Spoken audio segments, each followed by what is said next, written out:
Sitting in my office with a plate of grilled bacon. Call my man Platt just to see what was shaking. Yo, Mike, our town is dope and pretty. So check out how we live in the Electric City.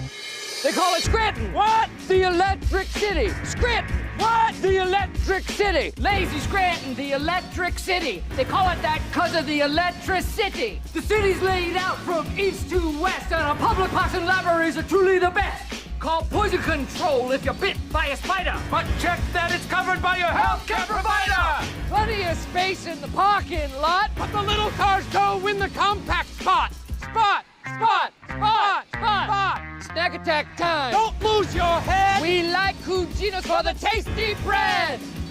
They call it Scranton. What?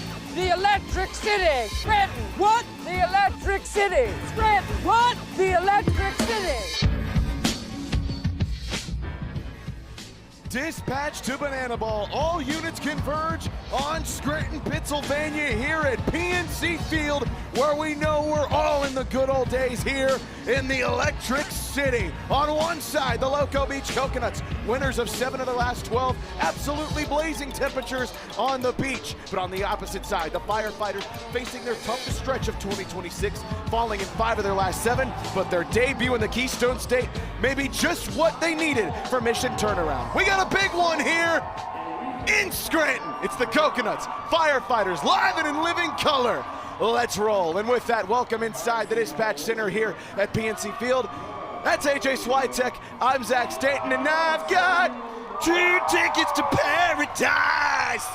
Pack your bags, we're leaving after tomorrow. That's because we have a 2-game set here in the Electric City. AJ, the Coconuts come in, truly one of the hottest teams in the sport, no pun intended. The Firefighters could sure use a turnaround series, and we know anytime the Coconuts and the Firefighters meet up, it is an electrifying game. All right, cool, so that's a quarter. Every time we get an offense reference out of Zach, I'm just gonna start stacking quarters in a jar. He handed me these 2 plane tickets. I didn't know why. On the beach, you just kind of go with the flow, go with the mojo, whatever. Here we are, Scranton, Pennsylvania, the big story, the beach. Beat the Bananas for the first time in franchise history. Then we hopped on a plane, did have a layover, that's where we got the 2 tickets, and are set for yet another series against the Firefighters. This team, Loco Beach, inaugural season, has not played any team more than the Firefighters, and every time they square off, it's must-beach TV. These are the 7th and 8th games that the Firefighters and Coconuts will play against each other here in the first 2 months of the 2026 Banana Ball Championship League World Tour. But we had a game last night in Tennessee. We've got a big one again in Tennessee on Saturday. That's what she said, but we had an even bigger one last night. That's what she said, no time. Knoxville. Tailgaters, Bananas, that's a point for the Nanners. No, it's not, because Zach Watson's got a cannon on him and throws out DR Meadows at the plate. But Chris Clark, one of the premier pitchers of the sport for the Tailgaters, back where he played ball with the Smokies, gives up a point on a ball 4 sprint. We are absolutely tricked out of our minds there as Ryan Cox gets the self-trick tip drill to himself, goes down as just 1 trick play. Reese! Behind the back, kind of a tornado catch. We'll give it to him either way. Dan Oberst, good Lord, man. Absolutely smashes that one into triples alley. Reese Alexiadis can score, and it makes it 2-0 in favor of the Nanners. They had been beaten a bunch in a row by the Texas Tailgaters, dating back to the Banana Ball Open 4 times in a row. And look at that throw right there from Reese Alexiadis, AJ. Yeah, last night the Bananas just had a different mentality. You mentioned it. They had struggled against these Tailgaters, and really for the first time since the end of that 2023 tour where they lost 9 straight games to the Party Animals, it felt like someone was giving the Bananas a taste of their own medicine. But the Savannah Bananas in Knoxville, Tennessee, ended the 6th inning with the 3-run lead. And with the pitching staff as good as Savannah's, it is really hard to pull off any comeback, even when your bats are heating up late in the game like Zach Watson's double here that scored a couple. But I want you to pay attention. The trick plays became a huge factor for the Savannah Bananas right here. DR Meadows, look at him keep this alive until Rack can get over there. Robert Anthony Cruz behind the back to make it 2 trick plays. Jonathan Sunshine Looters just broke a single game Banana Ball record with trick plays.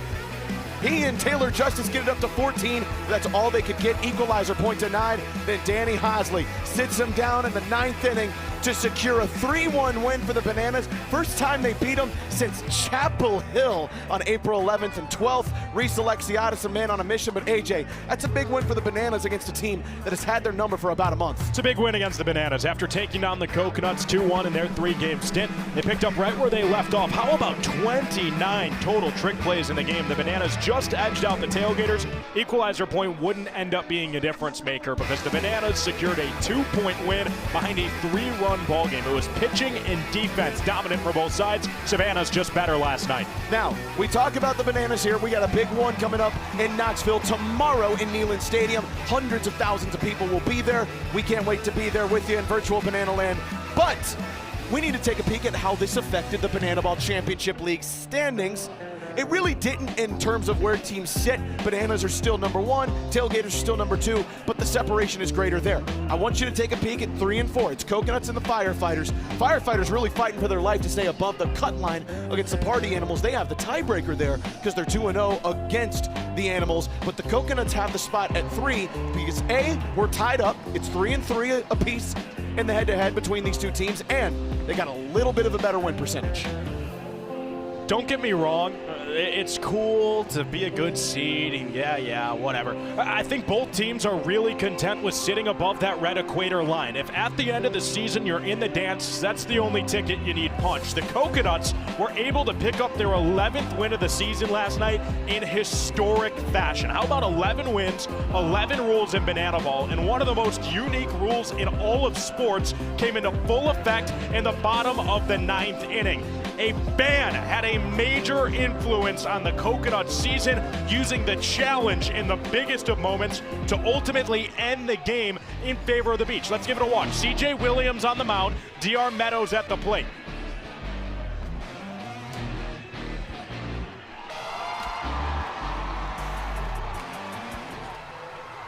We have a fan challenge in the 9th inning. If this is overturned, it's game. Oh my goodness. So hard to tell. I mean, you've got on that first angle Jacoba's leg blocking where Sokolov's hand comes in. Are the fans going to win the Coconuts this game? I mean, this is tight. Josh, there's a real part of me that thinks the fans are about to help the Coconuts beat the Bananas for the first time in their franchise's history. This is the first time in the history of Loco Beach that a fan challenge has been used in their favor. It's Here we go. The fans win the game for the Loco Beach Coconuts. The fans have won the game for the Loco Beach Coconuts. It's fans first by every definition of the phrase. Yes, AJ, that is one of the rules of Banana Ball. It is Rule 10, Fan Challenge, and it came into a massive play there. Not only did that help the Coconuts win, that was the first time the Fan Challenge had ever been popped for the Loco Beach Coconuts in a huge spot, AJ. It was a night of first. It was also the first time the Fan Challenge was the final play of the entire game. What a moment for Missy, a lifelong Loco Beach fan. So-so. I mean, Loco Beach is in your heart. It's lived there for her 29 years of life, but I mean, that was a moment of moments. After Ben Parker came to the plate in the 9th inning with no strikes, no outs, back against the wall and hit his first home run, the fans really put the exclamation point of fans first, entertain always at the end of the sentence. Again, it's one of the rules that makes Banana Ball what it is. You see the rules here of what you can challenge both as a team and fans. But guess what? There are more rules. Let's toss it to virtual Jesse Cole to learn all about them.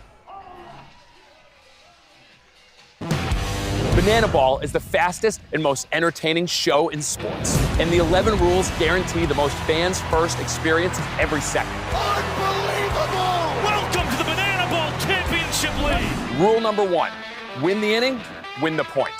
The team that scores the most runs in an inning wins the point. It's a walk-off winner to the deepest part of the field. Oh my goodness! With the equalizer point, trick plays provide the away team an opportunity to earn a point going into the final inning. And in the final inning, every run counts as a point. Rule number 2, Banana Ball has a 2-hour time limit, guaranteeing that every game is fast-paced and action-packed. Rule number 3, no stepping out of the batter's box. If you do, it will result in a strike. Max stepped out of the box, and because he stepped out of the box, that's it. Rule number 4, no bunting, because bunting sucks. If you bunt, you'll be thrown out of the game. Rule number 5, Batters can steal first base. Ball 3, Gideon taken off for first, throw from Leroy in time. Rule number 6, there's no walks. Walks are ball 4 sprints. The batter can advance as far as they want until every position player touches the ball. Those defenders have touched the banana ball. It is a 4-base sprint to open up the ball game. Rule number 7, no mound visits. Nope. Rule number 8, foul balls caught by a fan count as an out. Oh, they caught it! They did! They did caught it! On the third court! We're doing a showdown! Rule number 9, the showdowns. In showdowns, the best of the best face off in the biggest moment. One hitter versus one pitcher with one fielder behind him. And the hitter has to score. Deep to right center! See you later! Rule number 10, the banana ball challenge rule gives the coaches and you, the fans, a chance to impact a call on the field. Rule number 11, the golden batter. Once a game, each team can give any player an at-bat regardless of the lineup. This offers the biggest matchups on the biggest stage. Big on big. Gamer, it's gone! It's gone! It's gone! Get out of here, ball! That thing had a family! And those are the rules of Banana Ball. From the rules of Banana Ball to the Banana Ball Pitcher of the Year, Ben Dunn back in his home state, and he's with Matty Warren.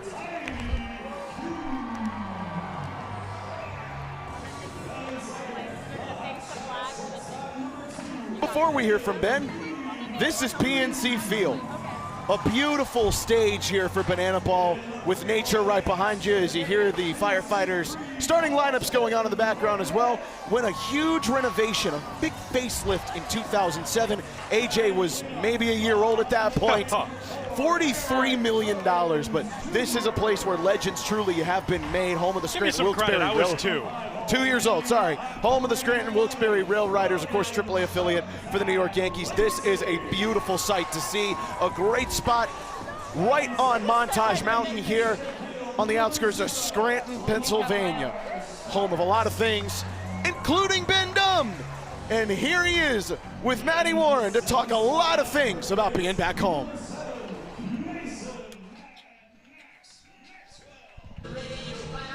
Hey guys, I'm down here with Ben Dunn in probably the greenest background I've ever seen in a stadium in my life. A couple weekends ago, Richmond, Virginia. This weekend, Scranton, Pennsylvania. What has it been like to come back to these places that you've just had different stages of life and different stages of baseball and banana ball in your career? It's been super cool so far. You know, we're on just a little homecoming tour right now, I guess. A couple weeks ago, Richmond, Virginia, played my college ball there, and then to play banana ball in Pennsylvania for the very first time.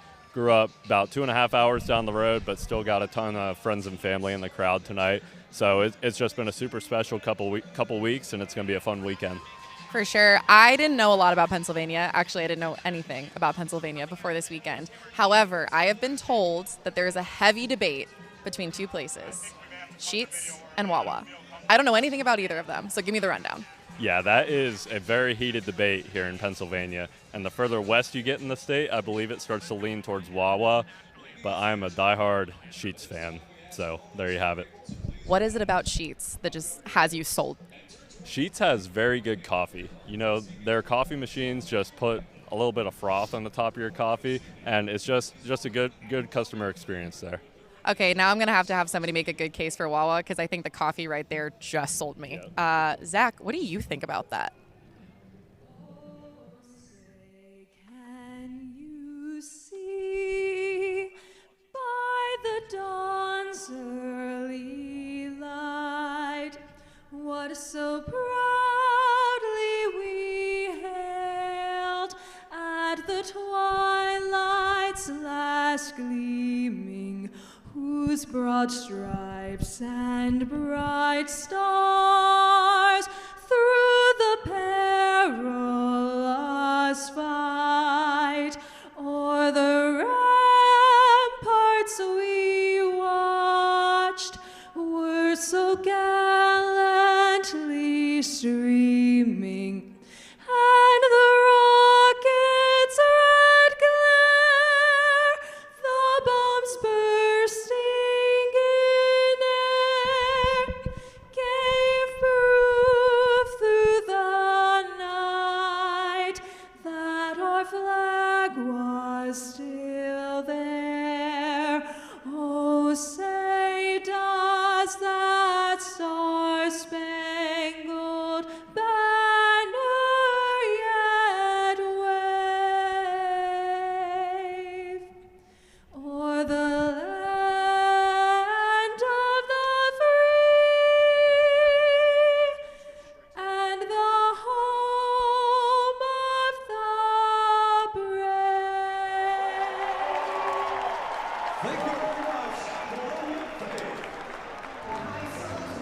Maddie, I would go with sheets as well. I'd be hitting the sheets with Ben Dumb. That's what she said. No time. It is what she said. No time. We're back here. Scranton, Pennsylvania. PNC Field. We've got thousands upon thousands of Pennsylvanians alike here to watch the first ever matchup of the Firefighters and the Coconuts in the Keystone State. Lots of stuff happening, lots of stuff going on. Fire is shooting out of the ground. It is not an apocalypse, it's banana ball. And with that, we take a peek at the Firefighters starting defense. There are lots of changes here to talk about as we go through into the first game. We talk first about the designated fielder. Noah Bridges in center field, but he is the designated fielder. Lamar Sparks as listed as your center fielder. Tyner Hughes, for the first time this season, is not at second base in the field. He's in left field. South Trimble, the Magic Man, is at second base full-time in the lineup. There's a lot of changes going on, not to mention, too, that Eric Jones Jr. is behind the plate and Mason Maxwell is over at first base. Lots of moving parts, and really it's all centered around South Trimble. He has played so well, you can't take him out of the lineup, and you have to find a way to keep him in there day to day. It makes him the full-time second baseman today, shifts Tyner Hughes to left, and Noah Bridges is going to be playing center, protecting the mound for Bradford Webb. What about the starting pitching matchup as we go to that? It'll be Drake Fontenot for the Coconuts and Bradford Webb for the Firefighters. B. Webb has worked his way out through a lot of jams this year. Started out last weekend in El Paso against the Texas Tailgaters with 2 straight points given up, and at one point allowed 6 batters to get on base. But he worked his way back through a clean inning in the third and gave the Firefighters some much needed momentum that they never truly gave back. The Texas Tailgaters didn't score another point the rest of the game, but the damage was already done. They lose that game 2-1. If B. Webb can keep that kind of form going, those 28 strikeouts are real good in the top 10 of the Banana Ball Championship League. And Drake Fontenot, since the Banana Ball Open, has been an absolute man on a mission. You'll see him out of the Coconuts rotation tonight. We'll talk about him when those guys get on up into the field. The Coconuts lineup, however, will have to go up against Bradford Webb, but that lineup is awfully strong, AJ. Yeah, it's the best lineup in the Banana Ball Championship League. I'll call a spade a spade. This is a Loco Beach lineup that has 42 more hits than anyone else in the league. Top to bottom, you have guys who simply mash. Drake Fontenot's 4.23 ERA is not going to be asked to do a whole lot because he has such a potent group bringing their barrels to the plate and trying to provide some insurance and some cushion. Ben Parker, the biggest man at the beach, is the leadoff man tonight with Tanner Allen batting second and Big Timber, Dane Tofflin in the 3 spot. Then the heart of the order goes Jordan Brewer batting cleanup. Gideon Antle jumps up to the 5 spot. He continues to climb the ladder of this lineup with how well he's played. Eric Osberg bats 6th. And I mean, you know you have something special on your hands when 7 through 10 in the order are all hitting 318 or higher. Where else in sports is your 7-hole 318, your 8-hole JD Urso, and 9 and 10 just extra cherries on top of the best cupcake you've ever had?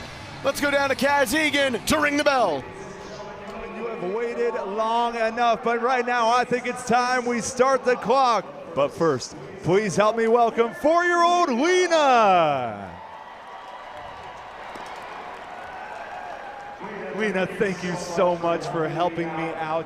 Now here's what's going to happen. On the count of 3, myself and 10,000 people in attendance are going to yell, ring the bell.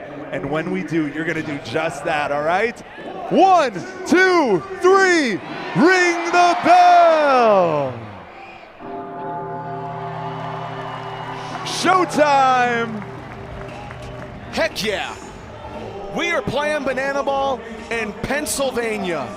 The home state of Yvonne Trezak, Ben Dumb III, the Liberty Bell, Sheets, amongst other things. Bradford Webb will go up against Ben Parker, and we are underway. First pitch at 6:59 on the dot, and he starts him with ball 1.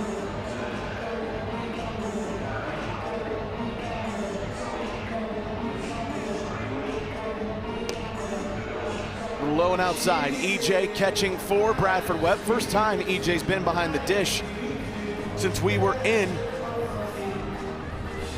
Richmond, Virginia, as he stares at ball 3 in a row.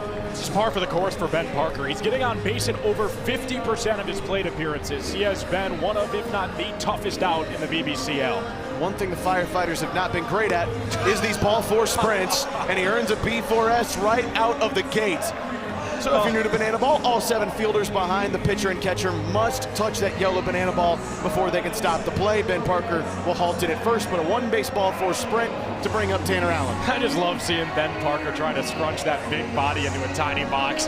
He's making the strike zone as small as possible. That would have missed to a 4-4 person or a 6-4 person. Webb's got to find the zone. Firefighters' 87th ball for sprint this year as TA gives a chance for the fans. They will not catch it.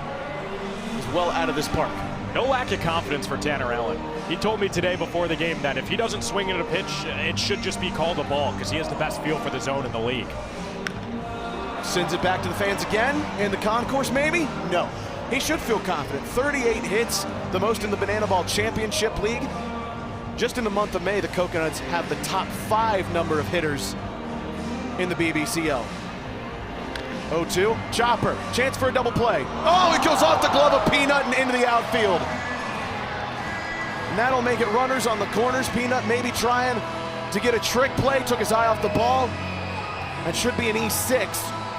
And there are 2 on with nobody away. A costly error at that. After your pitcher just threw a 4-pitch ball 4 sprint to start the game, you need to do anything you can to help him settle in. That's a routine play we're used to seeing Caden Peanut Green make. Just a really costly error that now has 2 ducks on the pond with nobody away for one of the best power bats in this league. This is Dane Toughlin with 2 on.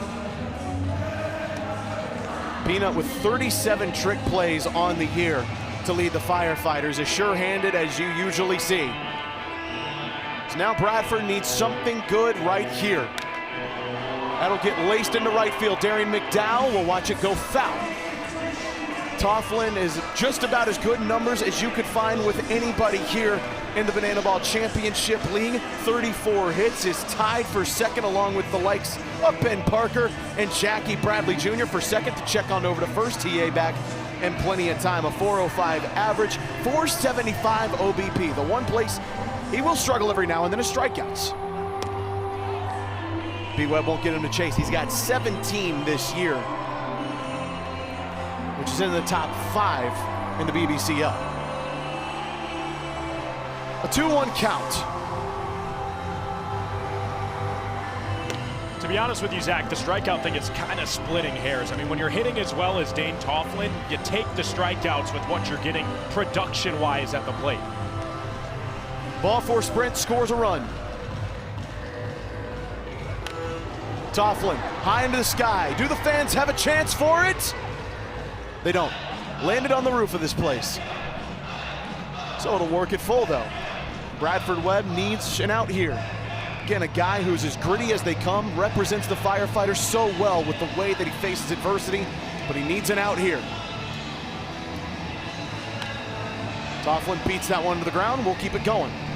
Something I'm keeping an eye out early is that number next to the P on the bottom right-hand side of your screen. Bradford Webb's already thrown 13 pitches without finding it out. A strikeout would go a long ways here. Runner going at first, and he'll have to go back. Try it again. You're going to see more and more of that from Loco Beach as this season rolls forward. And 3-2 counts with a runner on first. You want to see the guy get a good jump and a head start because then he can score on the potential ball 4 sprint. We'll try the full count one more time.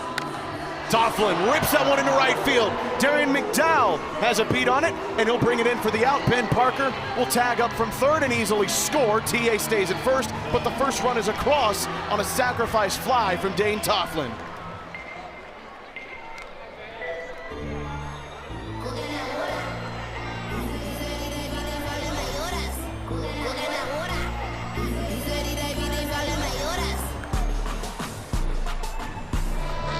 Coconut water, okay, sure, why not? When you're playing the way you are, jump like a dolphin and hold some plastic coconuts. It's a 1-0 lead in the first inning for Loco Beach on a sacrifice fly off Dane Toughlin's screaming barrel. That brings up Jordan Brewer, former Big Ten Player of the Year, hitting just below 300, but the 27 RBI really pop off the page. That's more than 1 per game. As he sends one into the stands, a lot of Penn State fans here today.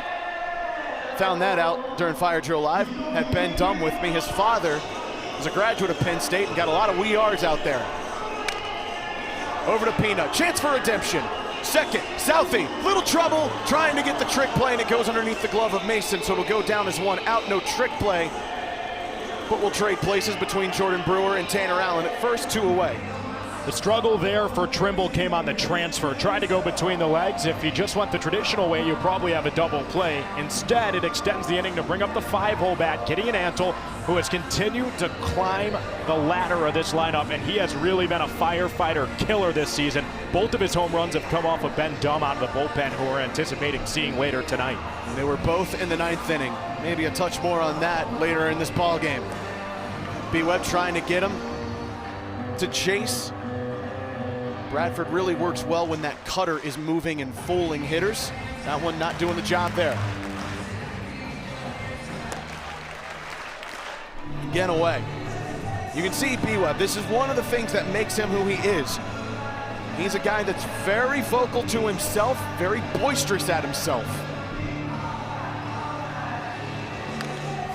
Into the sky, chance for a big trick play here. Mason Maxwell calling everybody off. Tip drill, behind the back. Colin Moth in for a double trick play.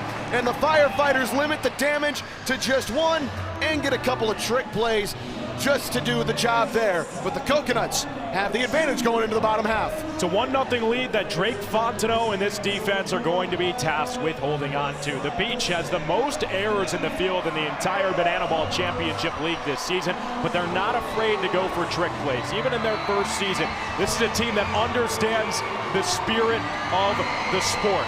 Let's take a look at the defense for Loco Beach.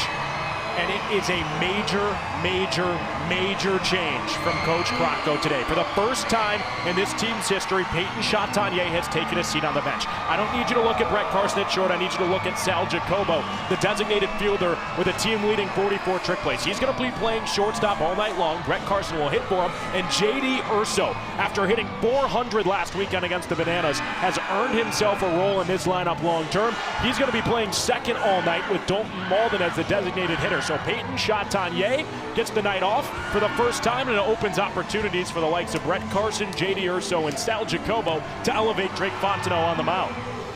Last time we saw the Coconuts in the land of the fire and flames, they won back-to-back equalizer points in Wichita. Night 1, they did it for this guy, Drake Fontenot, the 2nd overall pick in the 2026 Banana Ball Player Draft, and those numbers show you exactly why, AJ. The Coconut Cannonballer has been living up to the first player in Loco Beach history name. He was selected with the team's first ever pick in the Banana Ball Player Draft, and now if he can hold on to this 1-run advantage, he can secure an early point in this series for the Coconuts. He'll start against Tyner Hughes. Tyner Hughes coming back into the lineup after sitting a game to finish out the Wichita series. Looked much more like himself, a bunch of hits, including a double last weekend in El Paso, and he swings over strike 1 against his former visitor teammate. Again, there are 14 visitors from last year's squad here in the Banana Ball Championship League in 2026. 7 of them reside on the beach. Hughes fouls that one back. Again, this is visitor versus visitor with a visitor catching Ashby Vining behind the dish. Tiny in left field has promised me at some point this weekend, probably tonight, he wants to break out a backflip catch. I think everybody in the Firehouse today would like to see him break out the sword, put one into the field. Just like that. Speak and you shall be delivered. That's a single for Tyner Hughes. And we chop it up at first base. Axe is up, chop down, and that makes way for one of the most improved players, maybe the most improved player in the BBCL, and that is Caden Peanut Green. What does he not do well? His average, right at the top of the sport at 422. His OBP, 500, right at the top of the sport. At the 2-hole with a runner on, this is a massive moment for the Firefighters. Can equalize it here or potentially get a point on the board if you can find 2 runs. And how about an immediate opportunity to make up for his error at shortstop that directly led to a run? Now he has a chance to represent himself with the stick and get that point right back. He's been patient at the plate. That's a screamer over to Coach. Oh my goodness. Who is that over on the left field side signing autographs? I can't tell who that is. I think that's Zach Bridges. Zachary very nearly lost his head and maybe his hat. Check over to Tiny. Jordan Brewer gives him a couple of smacks on the hiney. I always tell people when you're at the baseball game, you need to bring a glove and keep an eye on the ball. You never know where it's going to go.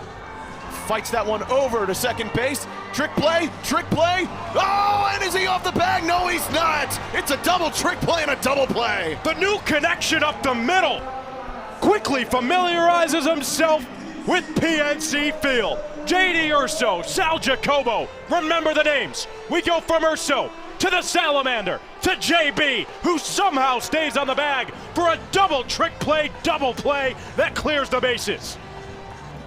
I think Dalton Cornett's waiting to see if they wanted to challenge that.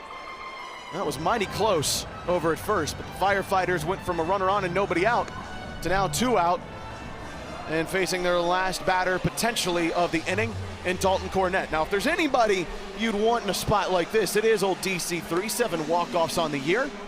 Good enough for third in the Banana Ball Championship League, just behind Reese Alexiadis, Taylor Justice, and Kyle Martin. Stares at one on the outside, but that does sneak on in to 2-1 count. Did something there. He kept it back, and we have a much better view from our spot up here in the press box down the third base line. It was pretty easy to see he didn't go on that. So a 3-1 count. Ball 4 sprint gets the Firefighters right back on the bags. And it will be a ball 4 sprint. So after the ground into a double play from Peanut, DC3 halfway to second and then finds his way back to first. That was good ball 4 sprint defense there from the Loco Beach Coconuts. And that brings up Mr. Jones, Eric Jones Jr. to be exact. EJ in the month of April was very close to winning the Banana Ball Player of the Month, and rightfully so. You see his numbers. He was excellent. More hits in that month of April than he had outs. Now they need him to get a hit here. That big man with a beautiful mustache had a real nice BP. A lot of people think he could go for home run number 2 this week, and he certainly tried to swing for it there and knocks that back into the backstop where Caden Bullard comes up with him. His first homer in his career with the Firefighters off the Coconuts. Ooh, it's a late strike call from Jake. EJ not a fan. It's a 1-2 count. That was the same count, by the way, he hit the home run off of at FSU. And he rips that one into right center field. Chasing back is Ben Parker and Gideon Antle, who makes the play. That's as tough as they come out in the outfield. Firefighters strand one on, and the Coconuts immediately get a point.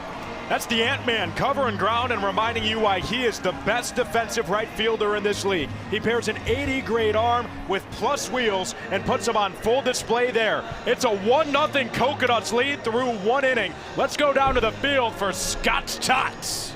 Fans, as many of you know, Dunder Mifflin was founded right here in Scranton, Pennsylvania. And to honor the office, we present Scott's Tots. These Tots are going to be racing from left field all the way to the finish line by home. The winner will be receiving a full college tuition paid for.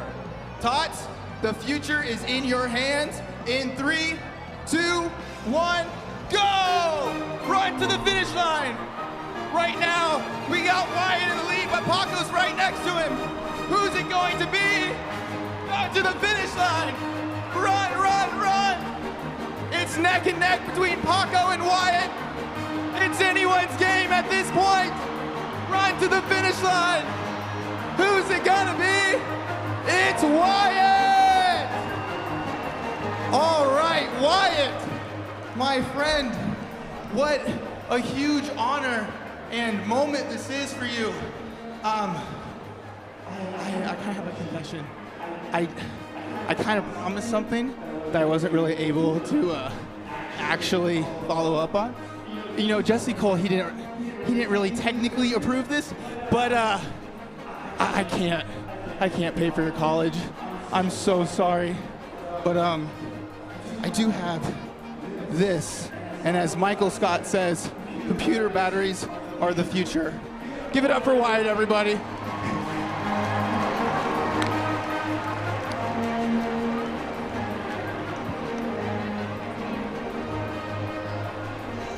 Somewhere Wyatt's parents are in the stands punching air. They thought they had education paid for. You ever watch that episode of The Office, AJ, where Michael promises college tuition? Oh, for sure. It is For one the of the Coconuts, most number 21, uncomfortable Eric episodes of Osberg. television I've ever heard. Didn't like it very much. Eric Osberg makes life so uncomfortable for guys on the mound. I mean, a 10-year professional hitter, just a grade A guy on and off the field. In his words, the toughest out in this whole league. Sure. We'll say that. 253 average, a trio of home runs. He certainly's got power. Long-time minor leaguer with the Tampa Bay Rays. One of the most professionally experienced players that we have in the Banana Ball Championship League.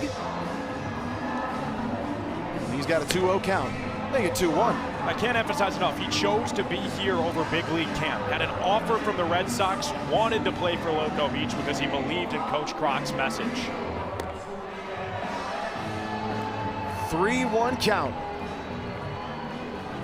As we go 3-1, we might have somebody mic'd up, but they're not in the field. They're not on the base pads.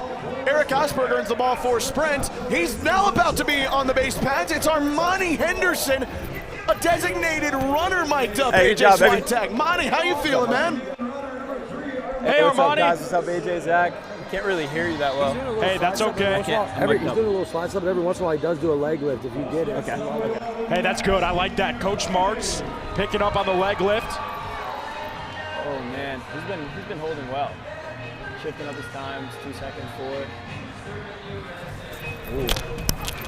Armani, can you hear me? Yeah, I can hear you. All right, so what are you watching here on the bases with Bradford Webb on the mound? So he's been holding pretty well, between 2 and 6 seconds, 4, 5. So I'm looking to see.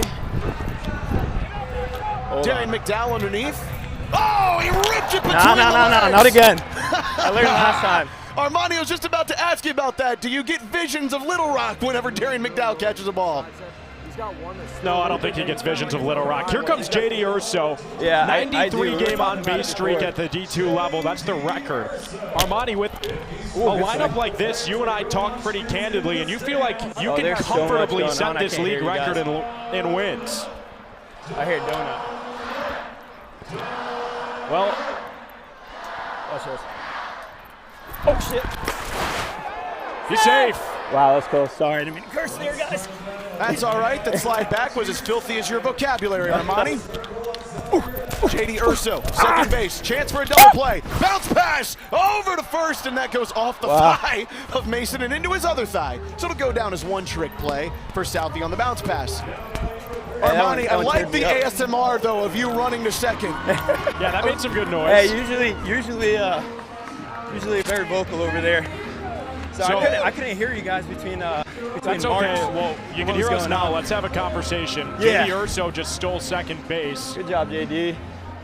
But yeah, so what I was gonna say, AJ, was looking at different times. So he's been holding anywhere between 2 and 6 seconds. Something that I noticed a lot of runners have had success here with, has been a volt lead. Basically what that is taking a smaller step towards second or third base when you're going to steal, based on the timing of the pitcher. So if you think he's gonna go 3 seconds, right on 3, you take that little jump out. And if he picks his leg up, you're gone.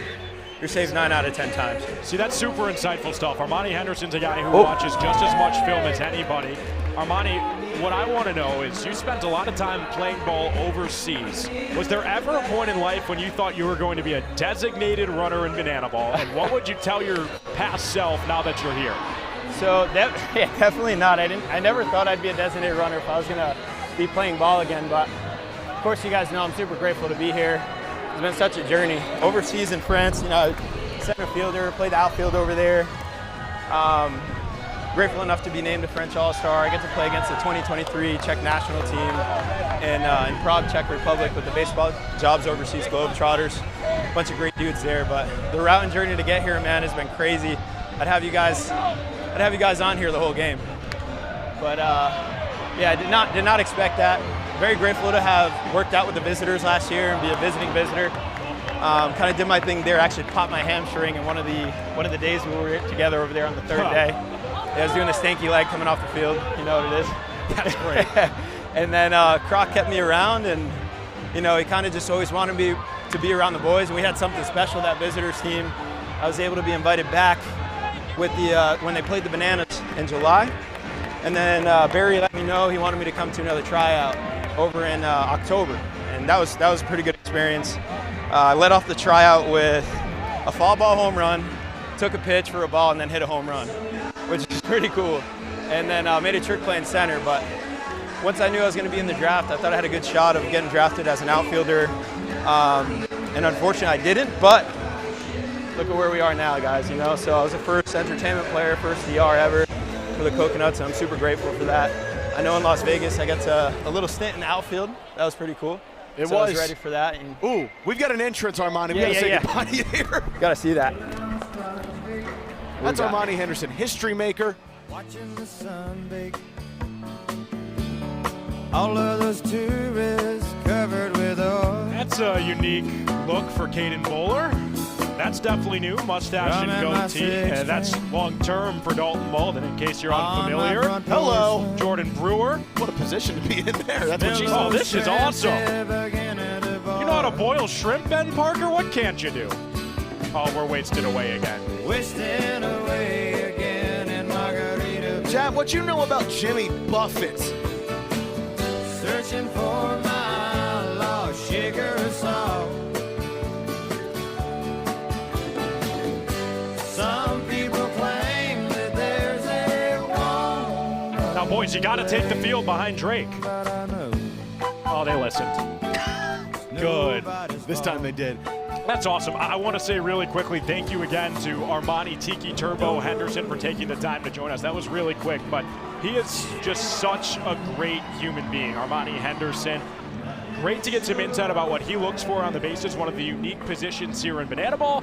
More unique things about Banana Ball. We just had a full team enter from the stands, and Drake Fontenot singing himself, taking over on the hill. He helped secure the Coconuts a point in inning one. He won't have the same luxury here. He's just trying to hold on to the lead by throwing up a 0.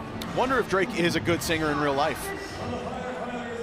We'll answer that question another day, because right now, it's showtime, folks.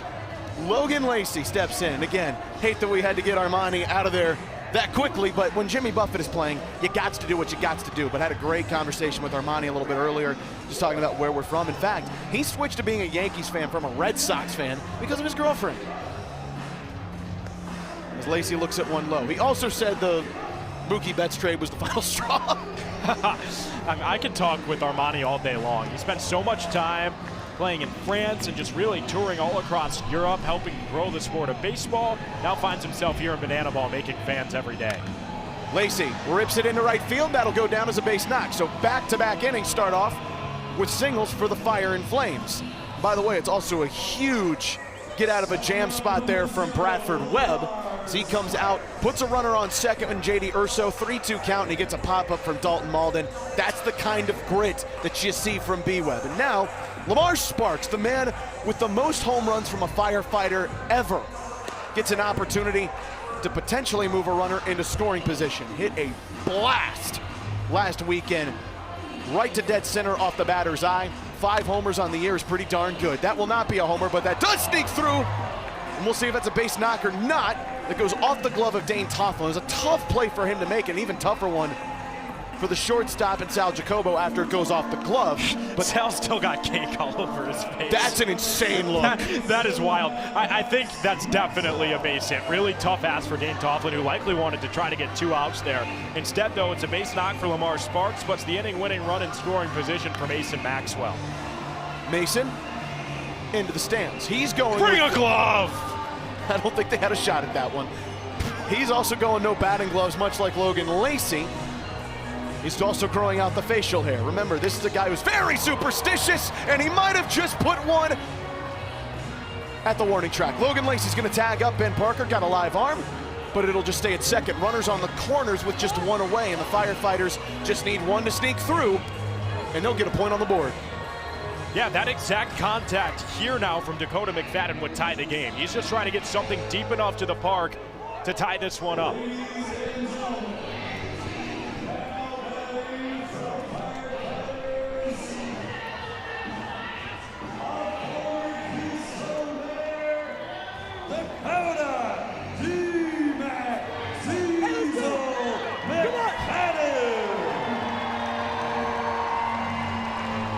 He's a man of many nicknames, and he's back in his college town. Dakota McFadden has been looking forward to this for many, many weeks. A guy who feels like he's got members of his family in every state he's in, comes back to Pennsylvania, where he played a couple of seasons at Keystone College, including 2019, where he had a 389 average, and that got by Sal Jacobo. And the guy back in his college town is gonna bring in the first point for the Firefighters. Logan Lacey scores, tough hop for Sal, and Chief is at home plate.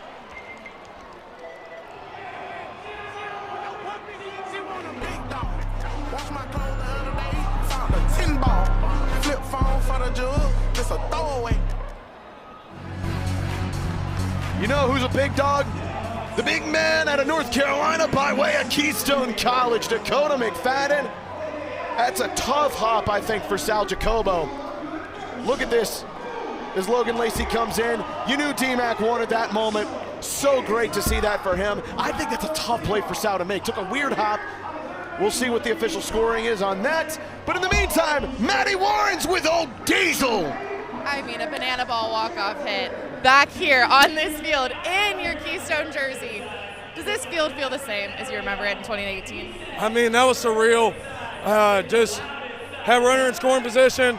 Mason Maxwell did a great job of getting him over. Lamar and Logan set the table right there. All I was trying to do was get a job done for the guys and put us in a good position. But doing it back here where I got to play and getting to wear the jersey, I mean, it just meant everything for me. You got to wear the jersey in your walk-up, and you got to throw BP in your jersey. Feeling good?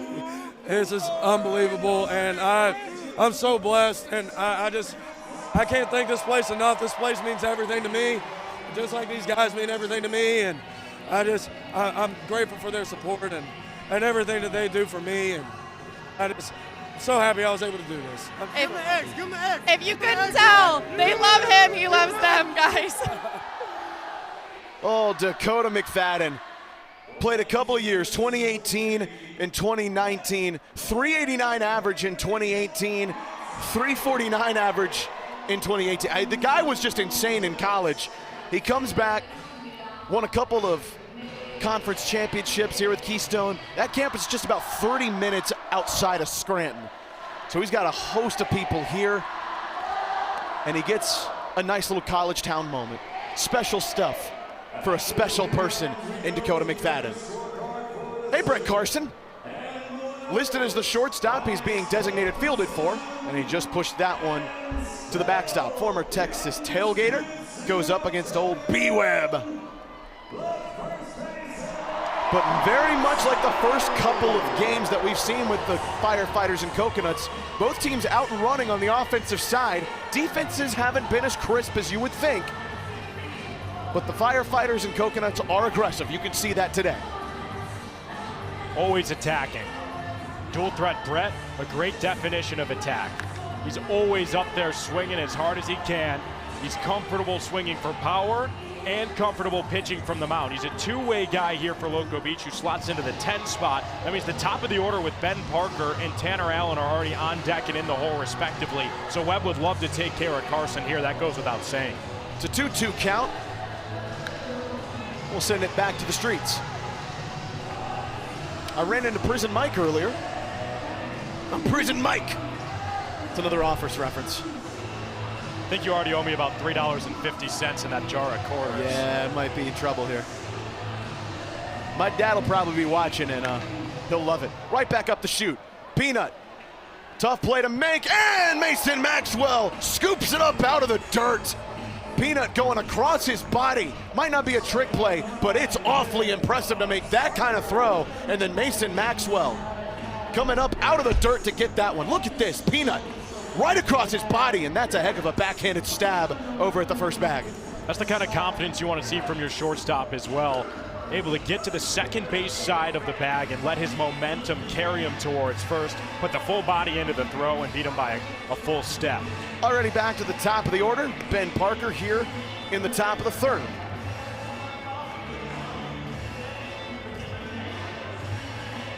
He reached via 4-pitch ball four sprint in his first AB. He's already got 7 straight thrown to him outside. B-Web's got to find it. Gives another chance for Ben Parker to crouch down here in the Electric City. We saw this exact look in the top of the first inning, just daring Webb to throw a strike. Oh man, this is gonna be trouble. Ball four sprint. Ben Parker's gonna easily have 2 bases with that one getting all the way to the backstop.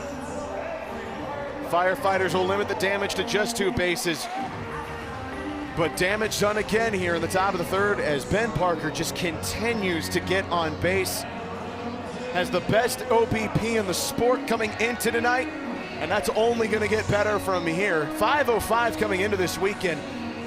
Beg your pardon, just trailing Joe Lytle by a couple of points. I bet you it's probably the lead now. 2 trips to the bases.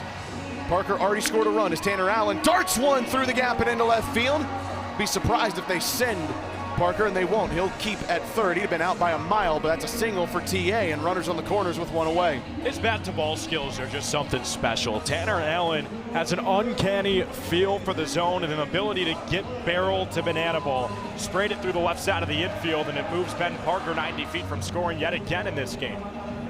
It's a big first pitch strike there for B-Web. Double play would get him out of harm's way. Strikeout would go well for his confidence. That is ripped down the left field line, but fading foul. And quickly, Dane Tofflin in the 0-2 hole. Last time we saw him in our firehouse, 3 home runs in a weekend. 1 each night in a 3-game set out in Kansas. Easily the player of the week that week. That is going over the head of South Trumbull. Tough hop.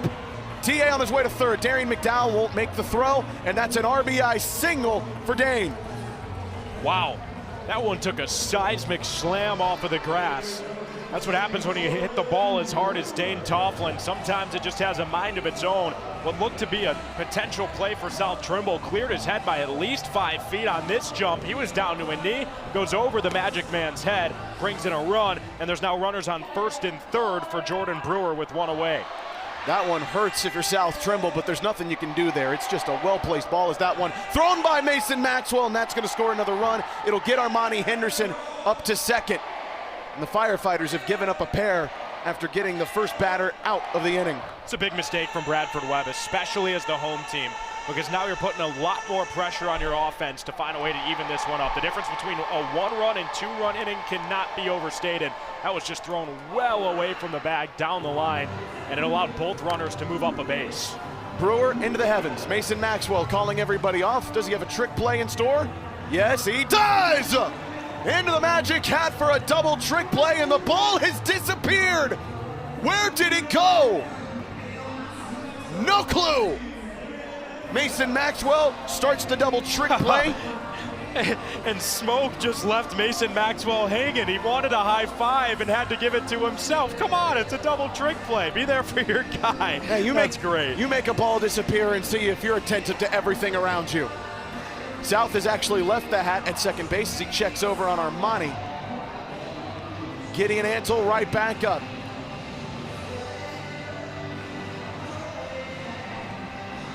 Flew out in his first appearance on a double trick play from Mason again. That one to Logan Lacey. But he's already started with a 2-0 count. Ball 4 sprint would easily score a 3rd run in the frame for the for the Coconuts. B-Webb not challenging him yet. It's a 3-0 count. He's got to find the strike zone now. If Gideon swings at this one, he won't. I will eat my hat. Yeah, he won't. He sure did it. It's a strike. My hat will remain with us. That's good because you really like that new hat. I love this hat, It's a shame if you had to eat it. Quick pitch, and B-Webb gets Gideon to foul that one out. And again, count is full.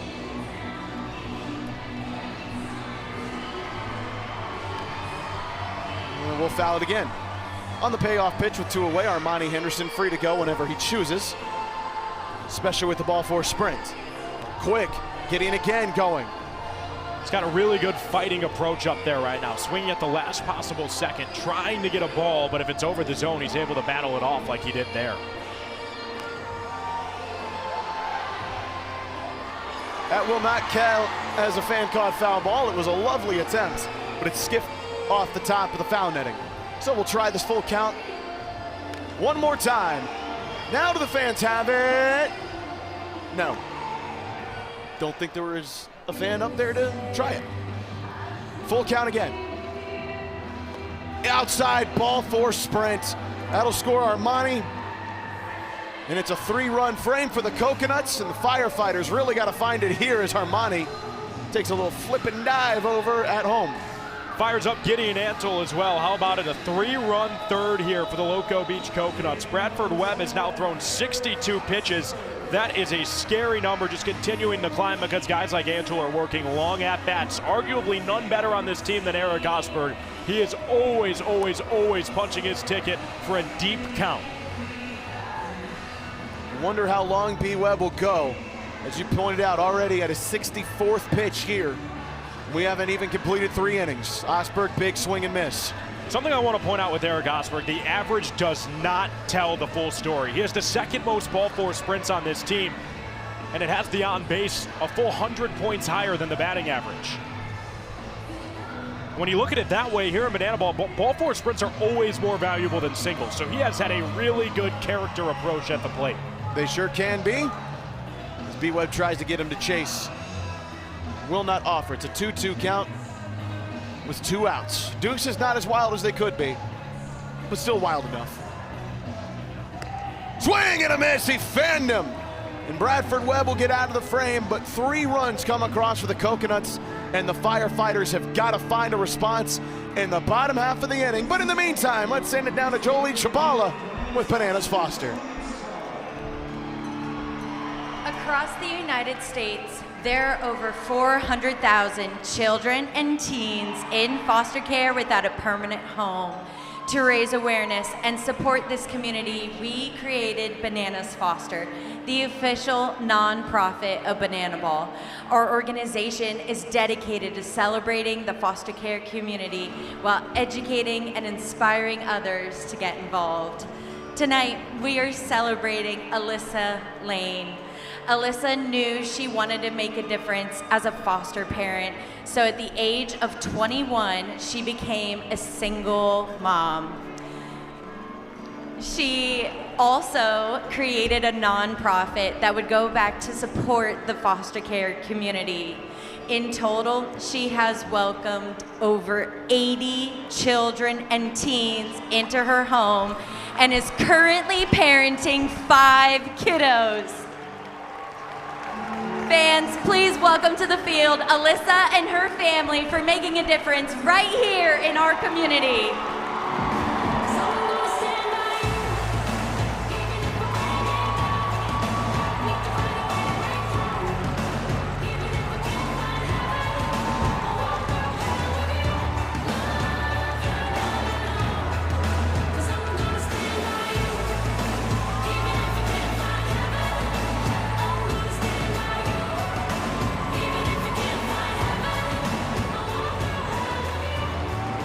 80 children in her time as a foster parent. Alyssa Lane, what a hero, what a rock star, what a superstar. She's surrounded by the Coconuts and the Firefighters. Text bunch to 50155 to help out Alyssa and so many great foster families and parents across this country. This woman deserves to be lauded for decades. Has poured so much time and effort into helping so many. She gets a picture with BK. This is a beautiful scene here in Scranton, Pennsylvania. This is what it's all about. Not just Banana Ball, but life itself. To give unto others what you give, what you wish you could give to so many. What a beautiful scene here in Pennsylvania as Drake Fontenot comes out for his 3rd inning of work. Gave up a walk-off E6 in the bottom of the 2nd, but really he's been quite good here to start out as he goes into his 3rd inning. Exactly. I mean, what I want to say is he didn't give up a walk for E6. That's an error behind him. Drake Fontenot has looked really comfortable, and outside of a couple fly balls that were caught by his right and center fielder respectively, Drake has only allowed weak grounding contact onto the carpet. He has had his stuff again today. Now as a 3-run cushion, I expect him to attack the zone early and often here against the bottom of this Firefighters lineup. Goes right at Darren McDowell, who swings early. Should say that he gives up. Not gives up. A walk-off is earned on him, but it's an unearned run against Drake Fontenot. That is right back up the middle. Hard shot. But J.D. Urso in between the legs, and Jordan Brewer with a foot 7 feet in the air for a double trick play. My goodness, Jordan Brewer, so athletic. J.D. Urso quickly has doubled his trick play count on the season. With his start at second base, he's got 2 in the game, 4 on the year now. And Jordan Brewer says, so nice, let's do it twice. Double trick play for the Nuts, who can track down the equalizer point as the visiting team in this one. South Trimble is in the lineup for just the 6th time this year. He's been in it 5 times before. He's had a hit in 5 of those games. He's been phenomenal. This is phenomenal too.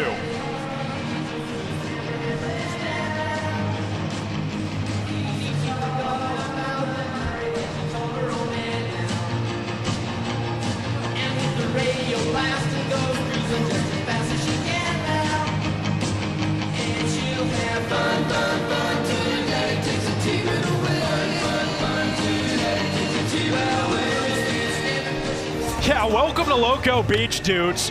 High bouncer to Sal Jacobo between the legs. Jordan Brewer closes it out, and that is what I call a 3-2-2. Drake Fontenot, Sal Jacobo, J.D. Urso, Ben Parker, welcome to the beach. Get used to this brand of banana ball. It's fun, and it's the best vibe in sports. You see it on full display across the diamond.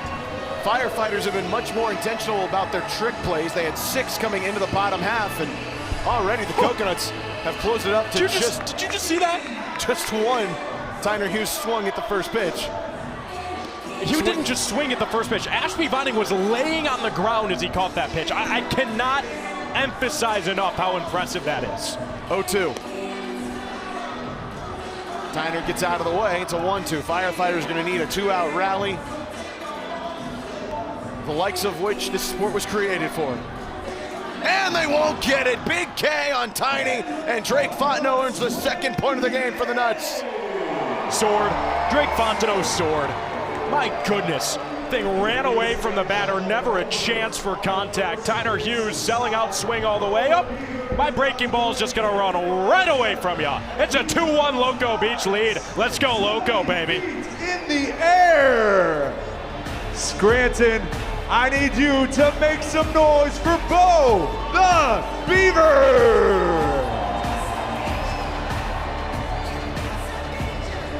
Bo the Beaver is doing something insane. He's got knives on the top of a ladder. Why? He's juggling. Bo, oh my goodness, now he's sitting down. Is he gonna try this again, or is he done? Nope, he's done, okay. Well, that was cool. For like the 4 seconds we saw it. Fire launched out. Bo just backflipped off the ladder. That was surely special. And now I believe the Firefighters have something special for you at home. Maybe a fielder's entrance to compete against what we just saw with the Coconuts. I don't know, they're all in the crowd, which means something real fun's about to go down here in the Firehouse. EJ getting his catcher's gear on. Ooh, let's go.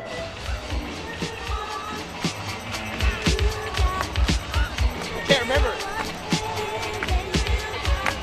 In the city, ladies look pretty. Guys tell jokes so they can seem witty. Tell a funny joke just to get some play. Then you try to make a move and she says no way. Girls are faking, goodness saking. They want a man who brings home the bacon. Got no money and you got no car, then you got no woman. And there you are. Some girls are sadistic, materialistic. Looking for a man makes them opportunistic. The lion on the beach perpetrating a tan so that a brother with money can be their man. So on the beach you're strolling, real high rolling. Everything you have is yours and not stolen. A girl runs up with something to prove, so don't you stand there and bust the move.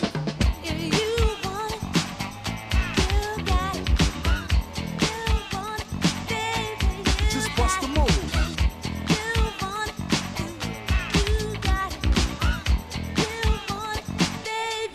Break it down for me, fellas.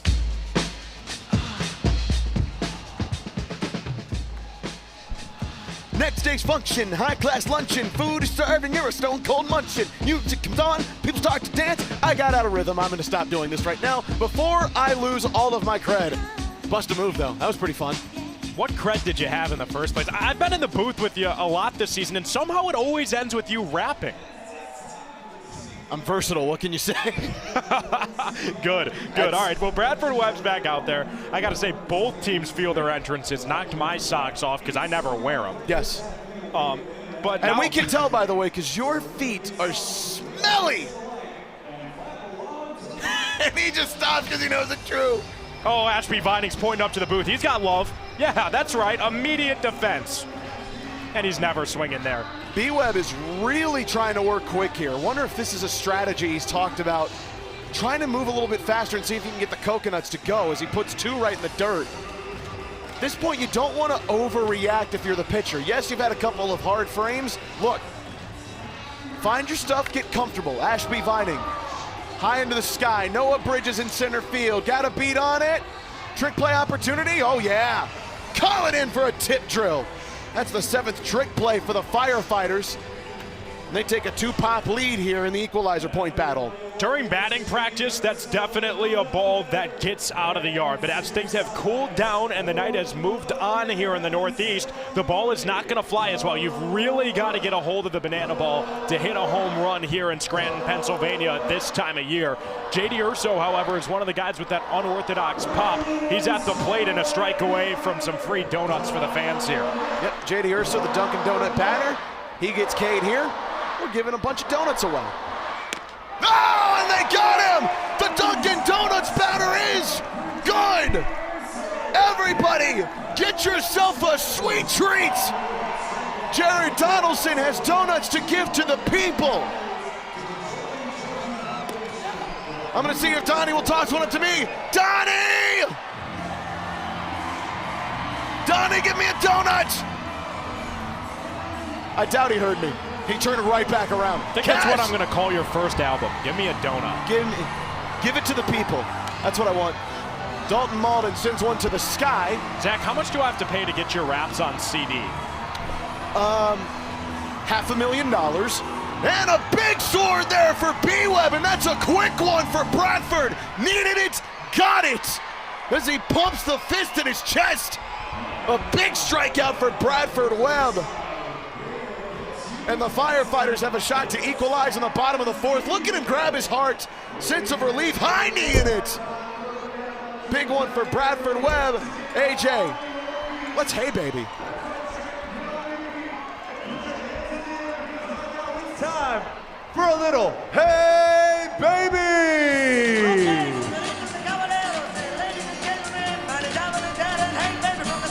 You better be clapping those hands, Scranton. Put your hands up in the air, the hand in the air. Everybody sing now. Wave those arms. Hey, baby. I wanna know if you'll be my girl. 2, 3, 4, 5, 6, 7, 8. Hey, baby. I wanna know if you'll be my girl. Time to get some steps in. Keep clapping. When I saw you walking down the street, I thought that's the kind of girl I like to meet. She's so pretty, looks fine. I'm gonna make her mine. Wave those arms. Hey, baby. I wanna know if you'll be my girl. One more time, Pennsylvania.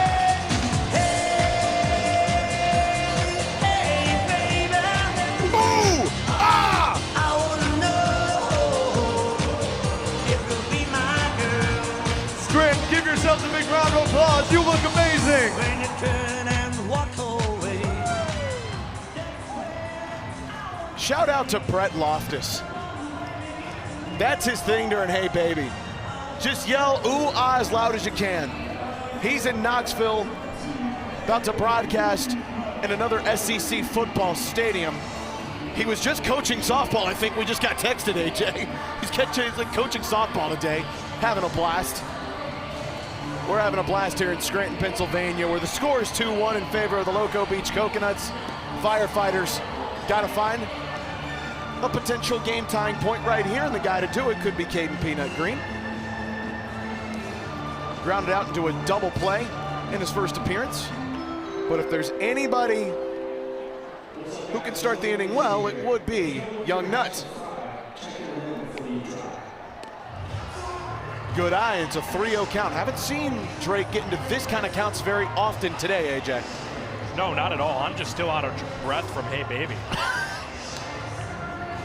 And that is a ball for Sprint. Just the second that Drake has given up today. Peanut will count his blessings and stay at first. By the way, he's out of breath, but he's up here just inhaling cologne. Chief is here! Yes, sir! He nearly slipped off a dugout earlier today. How do we recover? By grabbing some wood. That's what she said.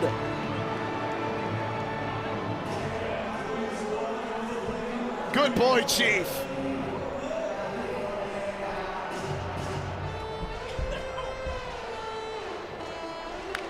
DC, that's a laser out to right center field. Should get Peanut to third, and it will. Ben Parker thrown across his body. DC3 will put the brakes on and stay at first, but already a runner 90 feet from home, and there's nobody out. And Mr. Jones and me nearly did something special in his first plate appearance. Remember, chased Gideon all the way to the track before he made an over-the-shoulder catch. EJ's got no outs to play with, and runners on the corners. I'd actually say he has all the outs to play with in the world. This Firefighters team is in the driver's seat to get that run in from third. Drake Fontenot's gonna have to get creative to get out of this inning. Runner already going for second, but DC3 will have to go back. Like, even in spite of that really good cutoff and throw from Ben Parker, with a runner on third now, you can't allow any contact to the outfield. So Fontenot's gonna have to do this on his own merit. And you gotta fill up the zone. Ball four Sprint wouldn't do it. That won't either. Boy, that is a tough play. Tough off the bat. Usually a shallow single like that would do the job, but TA's playing in. Yes, correct. The defense is going to be playing in here with the runner on third, because a double would end the inning anyway. So they don't care if anything's way over their head, but playing in a spot like that, you give yourself a chance to make the play. It holds the runner on third, and now something on the ground could keep the Firefighters off the board. Lacey might ensure that won't happen. Ben Parker is chasing way back. He'll make the catch, but it will be a sacrifice fly and a inning winner for the Firefighters. Dalton Cornett had to race all the way around second and to race back to first to ensure there wasn't a force out. But the Firefighters do get that second point, and we're all nodded. So already 4 innings played, AJ, and 4 points issued, 2 for each team, and we trade innings on it. It's a heck of a catch for Ben Parker. Bo the Beaver's on a ladder. What is he about to do? What's happening? What are we doing? Backflip, yeah baby! With fire in the background. Bo the Beaver, more like Bo the Bad Man. I wanted to say another word, but I would have been fired. Let's go to Kaz Egan with Hershey Kiss off. Ladies and gentlemen, as you all know, we love here in Banana Ball, and Hershey, Pennsylvania isn't too far away. So right now, we are going to have a Hershey Kiss-Off. That's right, we have 3 different couples. They are all going to kiss, and you, the crowd, are going to determine the winners when it's all said and done. Couple number 1, what are your names? Joel and Eden. Joel and Eden, and how long have you two been together? 7 months. 7 months, newlyweds. All right, get away, 7 months. Oh, okay, that was cute. That was cute. That was cute. Great job, guys, and congratulations. Sir, what are your names? Brad and Holly. Brad and Holly, and how long have you two been married? 12 years. 12 years. All right, a little bit more experience. Let's see what you got. Oh, yeah, turn the hat backwards. A little dip, a little spin. I love it. Last but not least, sir, what are your names? Mark and Susan. Mark and Susan, and how long have you two been together? 32 long years. 32 long years. All right, Mark and Susan, the most experienced ones, take it away.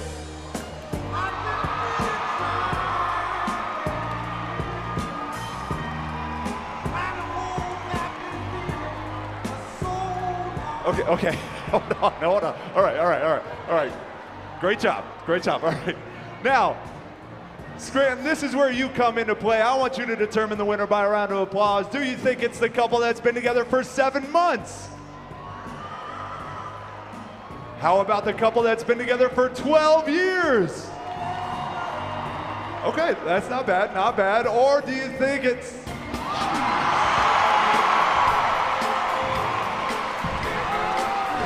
Well, I just hope both teams have fun. Okay, all right, stop. Jeez Louise. Ladies and gentlemen, I think we have our winners. Make some noise for Mark and Susan. It's the message Mark is spreading. Mark and Susan showing that the spark is still alive. I think it's safe to assume both those teams had fun. Yeah, something like that. Both parties probably enjoyed that. Maybe a little too much. Back for the 5th, off of Hershey Kisses.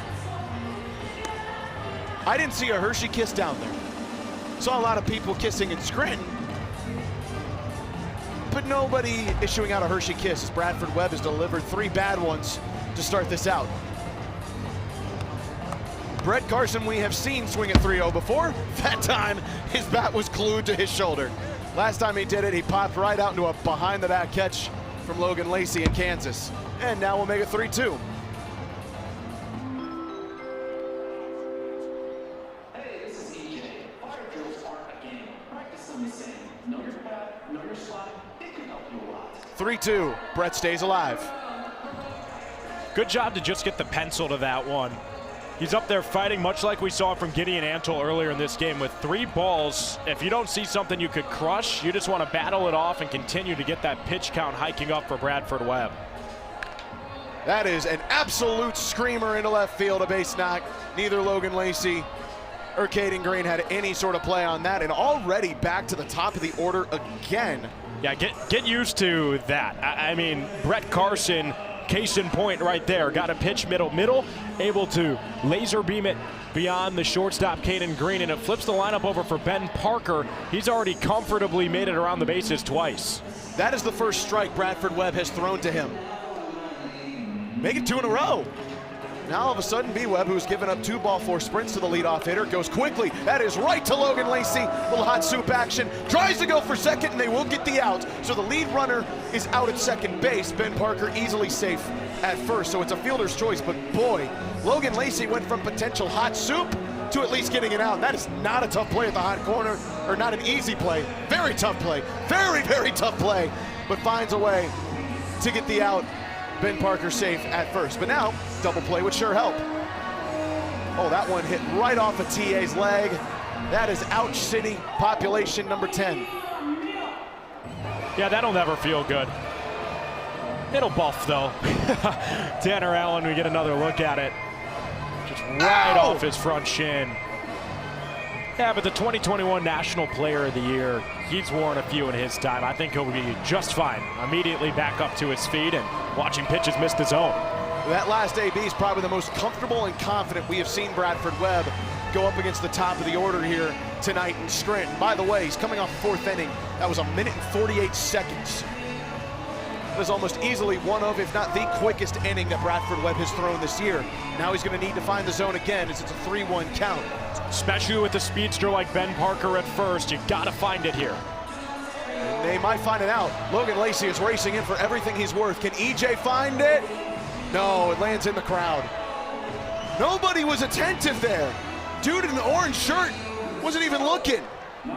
He was focused on EJJ, but he ran out of real estate trying to get to that banana ball. Look, with that mustache, I'm focused on EJJ too, but you got to keep your head on a swivel. Full count.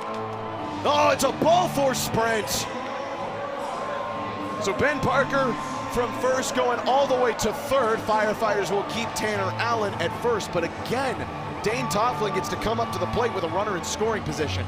You know how fun it's got to be to, 1, be as good as Dane Tofflin at hitting a banana ball, but 2, getting to do it behind Ben Parker and Tanner Allen in the order. Just constant ducks on the pond for him, and he's going to be the first guy to face off against the first man out of the bullpen. It's a quick pitching change. Again, no mound visits in banana ball, so Bradford Webb has his plug pulled. In comes Javon Ray. So Baby G comes on in, one of the best middle relievers in the sport. Has not surrendered a point in more than a month at this point. He's gonna have to find it here. Here's the story of what Javon Ray is all about. Thursday in Wichita, gives up a homer on a hung curve to Dane Tofflin. Saturday comes back against him, long AB, strikes him out. That's the kind of guy Javon Ray is. He'll need that kind of resilience against Dane again here tonight. I know Dane Tofflin has to be chomping at the bit for another opportunity against Javon Ray. Tofflin sees beach balls when he's on the mound.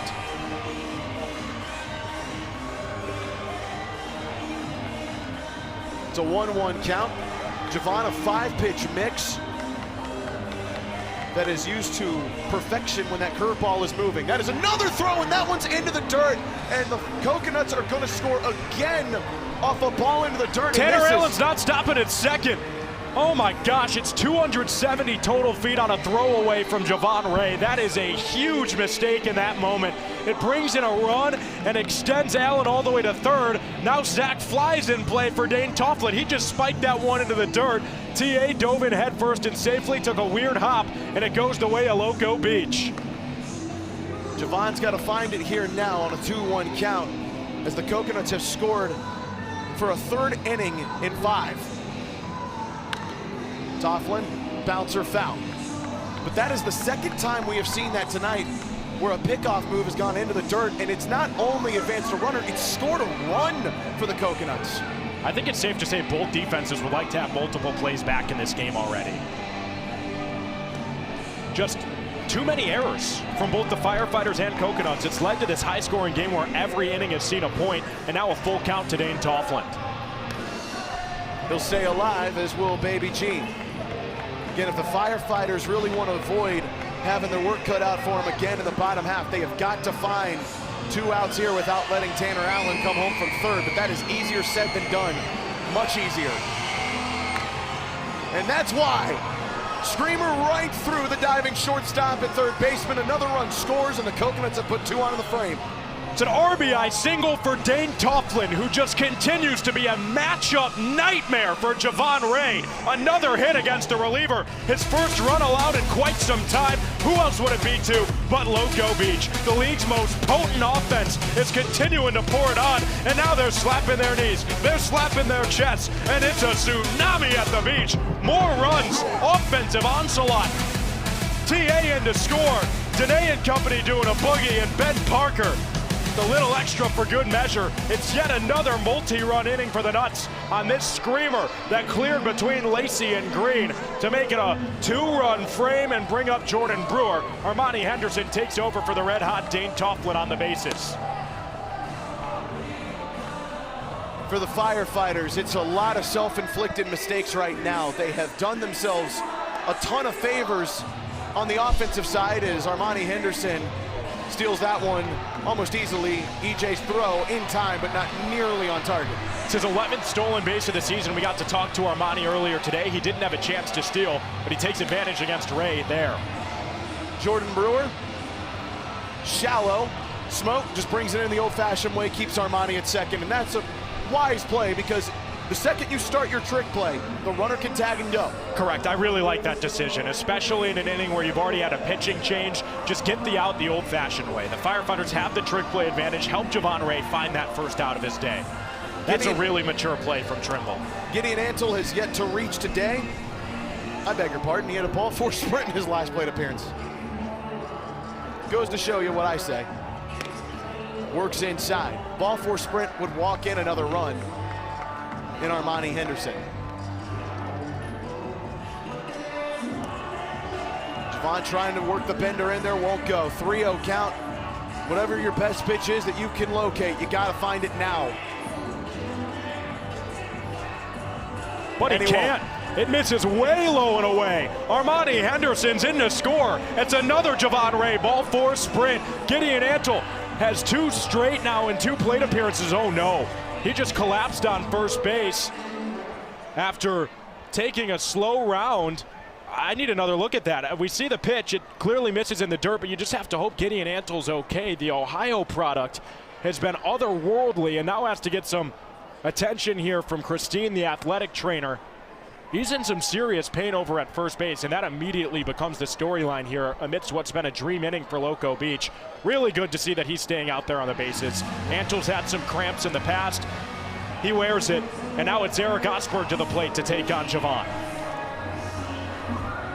Antel stood right back up.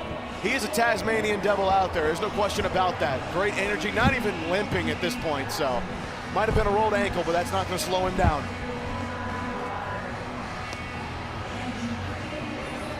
So now it goes to Eric Osberg, who ended the last frame. The Coconuts scored 3 runs in with a K.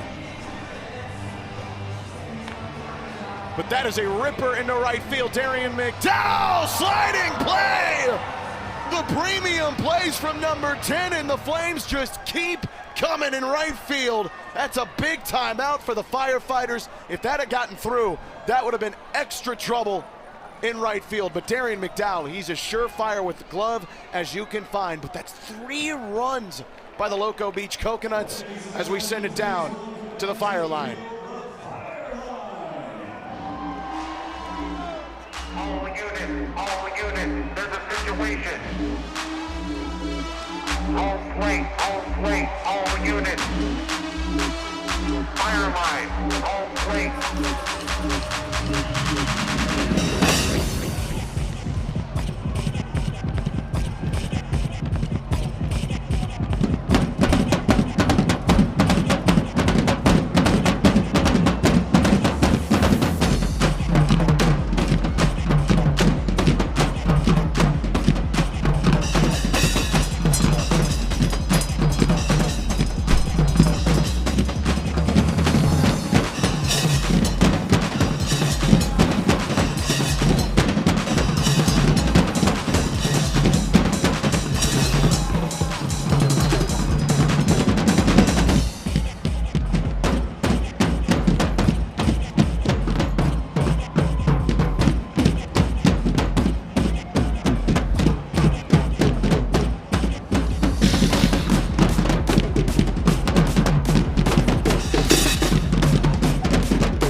Let's hear it one more time for the fire line.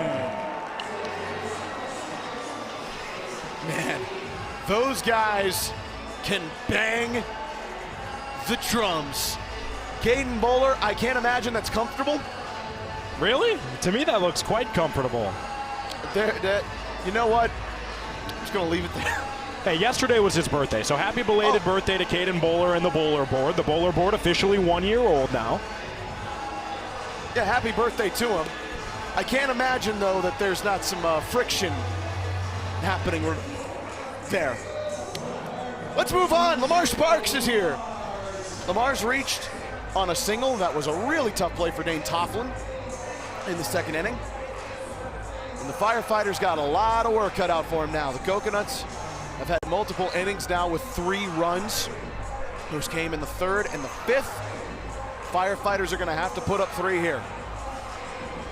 You have a lineup that is capable of doing it. But this is the problem when you get down in these innings going in as the home team. You have so much work cut out for you. And you got to be darn near perfect and get a lot of breaks. And right now, Coconuts are taking advantage of the breaks they're given. Firefighters handing out a few too many. Lamar over to shortstop, between the legs. That is a great play from Jordan Brewer at first. Drake Fontenot just continues to work effectively and efficiently. He's now through 4 1/3 inning of work, comfortably under 50 pitches. Sal Jacobo helps bring the trick play battle within 1. Loco Beach has the momentum pendulum comfortably swung in their direction. 2 outs from retaking the lead in this contest. Drake Fontenot has really looked the part in this one. Don't let the 2 points fool you. Outside of the error at short, his defense has cleaned it up, and J.D. Urso goes up and under the legs for his 3rd trick play of the game. Now knotted at 7 trick plays apiece. Drake Fontenot continues to work quickly, trust his defense behind him, and handle the weak contact. J.D. Urso ties us up at 7 apiece in trick plays, and One of the few advantages that has gone the Firefighters' way here early in this one is now all knotted up. D-Mac walked off the first point for the Firefighters with an E6. Would like to find his way as that one blows right by him into the stat sheet with some sort of hit. Quick work from Fontenot. D-Mac gets the club head out there, but right to Gideon Ansel in right field, and that is a heck of a fast inning for Drake Fontenot and the Coconuts. They have their 3rd point in this one, and right now the best offense in the sport, continuing to show why. Blink at a sloth space, and you might just miss it. Mighty quick inning for Drake Fontenot and the Coconuts. It's a 3-2 lead. Every inning's read to a point. Let's check in on the field for the Firefighter of the night. Firefighter of the night, Assistant Chief Edward R. Chip Chidester. Chip made the ultimate sacrifice last year after 40 years of dedicated service at the Hartford Volunteer Fire Company. He was a great leader, an amazing mentor, and above all, an unwavering friend. The only thing more important than the fire department and his community was his family. His wife, Barbara A., his mother, Barbara M., his sister, Susie, and a host of cousins, aunts, uncles, and friends he made along the way. His legacy lives on in the life lessons and wisdom he passed along. Fans, please join us in celebrating our Firefighter of the Night, Chip Chidester.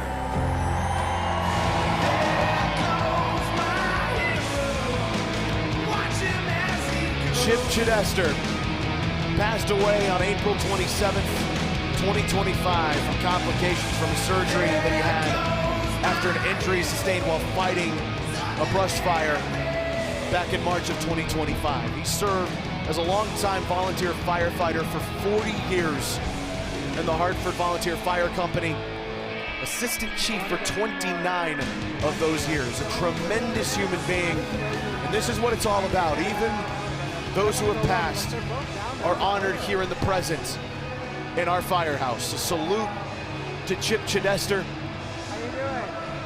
his wife Barbara A., his mother Barbara B., or Barbara M., excuse me, and every member of his family who is watching either live tonight on the YouTube channel or here in Scranton.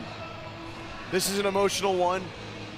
His wife continues to hug all the firefighters down on the first base dugout side. Javon Ray is now in for his first full inning of work. Was really given a tough task in that 5th inning. 3 runs surrendered there for the Firefighters. That's the first point that Javon has given up in more than a month. But this is a huge opportunity for him now to get it right. The Firefighters have responded every time the Coconuts have put up a point.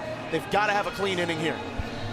Those emotions for that Firefighter of the night on the field really just say it all. I mean, that was as special as they come. I've been fortunate enough, as we mentioned at the top of the show, that the Coconuts have played the Firefighters more than anyone this season.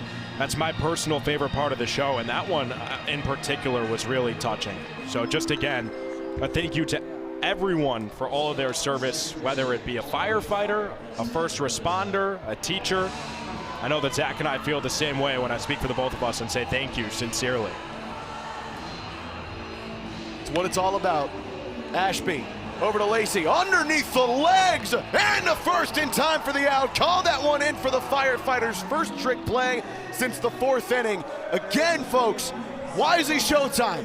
Why is Logan Lacey showtime? Things like this, under the seat and on time accurately.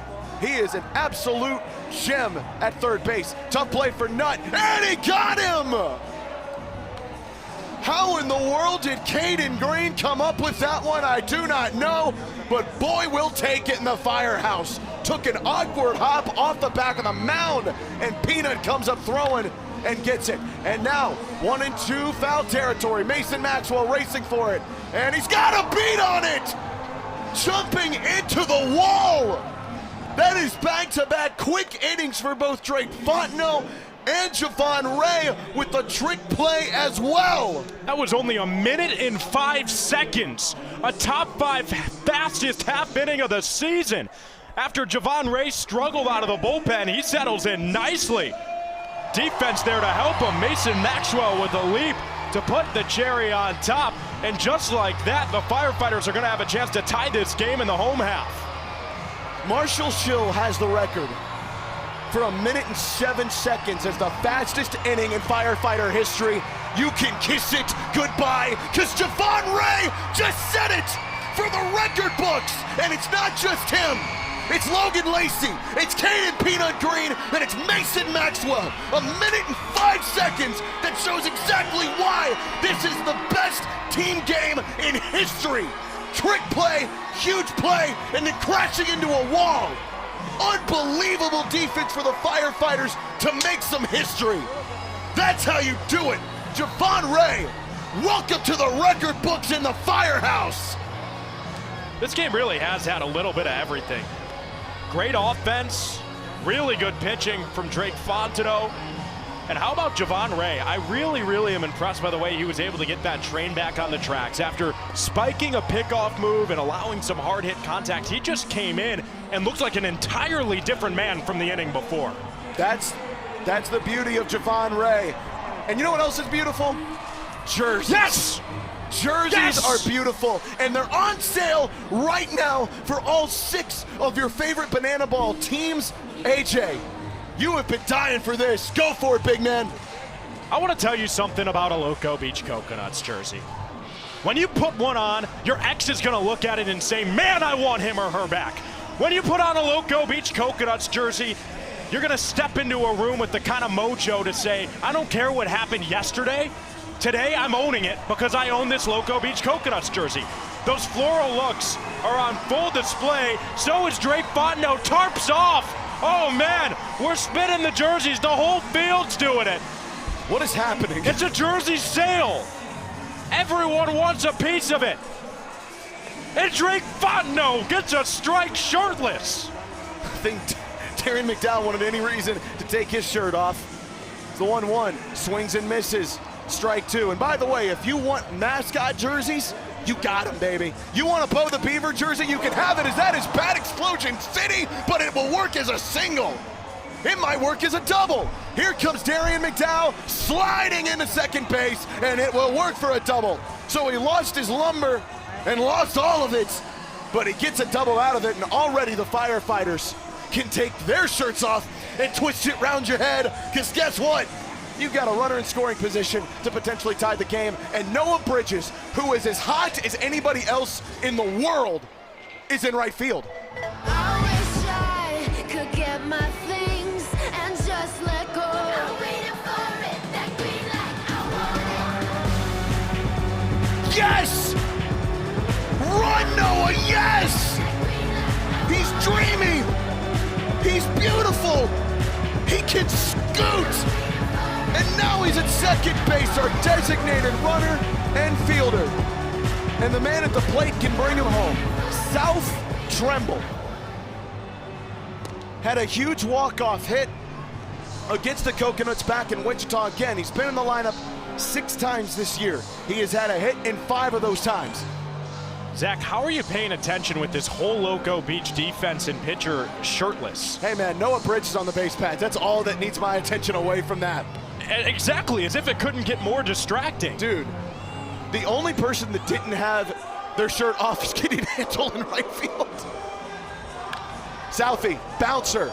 Sal Jacobo between the legs over to first in time, and you can call it in for a trick play. We're back even at 8. Sal Jacobo settled in nicely after the early error and his debut here at shortstop, taking over for Peyton Chatagnier. I've been impressed. He looks really comfortable delivering to the bag on the money. It helps when you've got a big target like Jordan Brewer, and helps Drake Fontenot to out one here in the 6th, officially his longest start of the season and counting.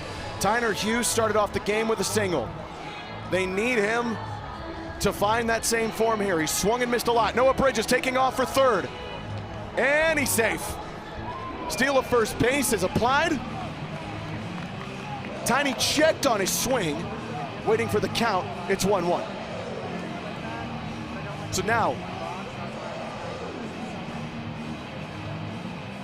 Mark Rocco comes out with that beautiful Mark Rocco face, trying to convince Jake Moore that he swung. His appeal will go nowhere. That is ripped down the right field line into the stands. No catch. Oh, bring a glove. inning-winning run is 90 feet from home. Firefighters and Coconuts have traded points in the even and odd innings. Up to us, and not playable. Darn it. Drake Fontenot's got some pitches to play with only one ball in this count. I'd be surprised to see him attack the zone. And Tiny is aggressive. Lobs it up back into the stands. Tiny, the bat's starting to get just a hair more across the plate here. That's exactly what I mean. You're making him fight off pitches just outside of the zone because he has 2 strikes. So Fontenot's got the advantage in this battle. Let's see who wins the war. Wonder if Tiny stays away from anything low. That is ripped! That will win the inning! Tyner Hughes fights for it and gets the walk-off single, and the Firefighters have scored a point in all of the even innings here tonight. The lights are off! What is happening? There's a shadow on the field. Silhouette. Oh, look at this. We're riding bicycles. Excuse me? Jared Donaldson, a bad man. Armando Becerra. It's a windblower. I hope Blake Morgan and Zachary Bridges have a nice relationship, because they got real close right there as you take a peek at Tyner Hughes sneaking it right through again. No, you see, playing in, that makes it an awfully tough play for Dane Tofflin to make. As we go back down to the field, Kaz, what are we doing? We brought her out here, and Amanda, here's how this is going to work. I'm going to ask you a trivia question, and if you get it right, you are going to get a kiss from the banana ball player of your choosing. Say hello, boys. Yeah, that's right. All right, Amanda, but I have to make it hard. A lot of people want to kiss from them. This can't be right. I got to make it a difficult got a question. wife. There's no shot. So does Will Etheridge. The capital. Oh, they're going to hand her a Pennsylvania. Hershey Kiss. I think I see the payoff here. This has to be, right? There were no Hershey Kisses earlier. This has to be it. Harrisburg, she got it correct. Also, hello, All right, YouTube now, it chat. all I haven't comes said down to hello to you all which banana ball night. player do you want to kiss from? I hope you guys are having a blast all night long. The Yes, tall Scott. one, She wants come Will on over Etheridge. And give her Wow. a kiss. Is Will married? Yes. Oh, boy. Good! A Hershey Kiss. And I'll tell you what, it's not just going to be Amanda. Scranton, if you want That's a Hershey good. Kiss. You know what's funny? That's really good. You know what's even funnier? That's really good. Both the Firefighter players are single. Yeah, that checks out. Both the Coconuts players were married. That definitely And she checks chose out. the married guy. Oh my goodness. YouTube chat, how's it going? Thank you for opting to spend your Friday night here with myself and Zach, a couple of goobers. We're absolute dorks, and you guys have chosen to spend it with us. You're incredible. You're awesome. We love each and every one of you with all of our hearts. Yes, I have been making That's What She Said jokes the entire night. I've been waiting for Maddie Warren to say something again because I haven't actually gotten a chance to say it yet with Maddie on the mic, but you know what? We play on. Brett Carson will lead us off here. We're about to turn the lineup over for the 4th time for the Loco Beach Coconuts tonight, and we're not done. This is a team that is aggressive with the golden at bat. So I doubt we've seen the top of the order for the last time as we go through here into the top of the 7th. Chopper, Southie, sliding over to first. That is magic, and they got him! They may have to review that. First base umpire Kelly Dine punches him out. Brett Carson calls for the challenge. Mark Crocco will oblige. Yeah, I mean, live, I thought he was certainly safe. I'd love another look at this. Kelly Dine, the first base umpire, she had the best look of anybody. But from our vantage point, it certainly looked like Brett Carson had beat out that throw. Regardless, it's an amazing effort. It's bang, bang. Mason Maxwell is pointing at a video board where there's no play being shown. We all wait with bated breath. Kelly Dine wondering if she's made the right call as well. We wait for the replay. Now we get it. Nice to meet you. Let's see. Ball and glove. There. I can't tell where the foot is there. I don't know that this is the angle with enough evidence to make it overturned. Yeah, the hardest part is does he have that ball in his glove from that angle? Yep, because we got to see where the foot is here. Let's play it forward a little bit. This is a nice angle. Foot down there. I can't tell. It's as tough of a play to review as you can see, because even if Brett Carson is safe, you got to have the angle to conclusively that's the overturn angle. it. That's the angle. And what I want to reiterate is Kelly Dine did have the best vantage point of them all. Yep. So the longer you review this, the more you just defer to what she said down on the field. That looks like he's safe from that angle. Agreed. But then the opposite angle makes it look like he's not. But this one, this is the angle we have from the press box, and that's why I initially thought live it was safe. That also, it's so close to being tied, but yet you can see the sole of his foot is on first base. I think this is probably going to be overturned. Whoa! Wow. Okay. Okay. I'll be honest, I really do not agree with that decision, but I respect it because that's one of the hardest jobs in the world, being an umpire. You're never praised when you're right and always heckled when you're wrong, so I'm going to defer to the crew down there that they had an angle we maybe didn't. And for Kelly Dine at first, it's a tough play because it is bang, bang. And that's baseball, AJ. That's banana ball, AJ. That's all the ball, AJ. Was real close, by the way, saying something that could have been, that's what she said. Ben Parker has a shot to steal first, and I think he's going to get there without even a throw. That on-base percentage is just continuing to look like the S&P 500 over time. It's ticking up and up and up, and that's your finance lesson from AJ. Ben Parker has reached base officially in the stat books 3 times and has yet to swing the bat. Ball four sprint, 2-base ball four sprint, and a caught stealing first. Southie gets the lead runner at second, no play at first, but they will get Parker sitting down. He's also reached base on a fielder's choice, so the guy technically has been on every time he's put the bat in his hands, but now the Firefighters don't let him get to third, which feels like a first tonight. It is a first. Dane Tofflin, big swing. Remember, he had an RBI single off of Javon in his last plate appearance. Has a couple of RBI one-baggers tonight. And Javon has learned every time he goes up against a guy like Dane how to pitch to him a little bit better. Also, trick play battle is 8 apiece, 2 away. Both teams desperately need trick plays. Awfully good pitch there. Jake Moore won't give it to him. I got a year older, and now I know what the S&P 500 is. I was hoping you'd be a little prouder of me. I am very proud of you. That goes well Financial inside. decisions. Being smart about your future. I'm so The beach, we don't really do a lot with graphs, all right? That took a lot of effort from me. Tanner Allen takes off. It's a ball four sprint. And boy, this could be interesting. Does TA get home? They're going to send him. TA is going to get home, and the Coconuts are going to score again. Javon upset with himself.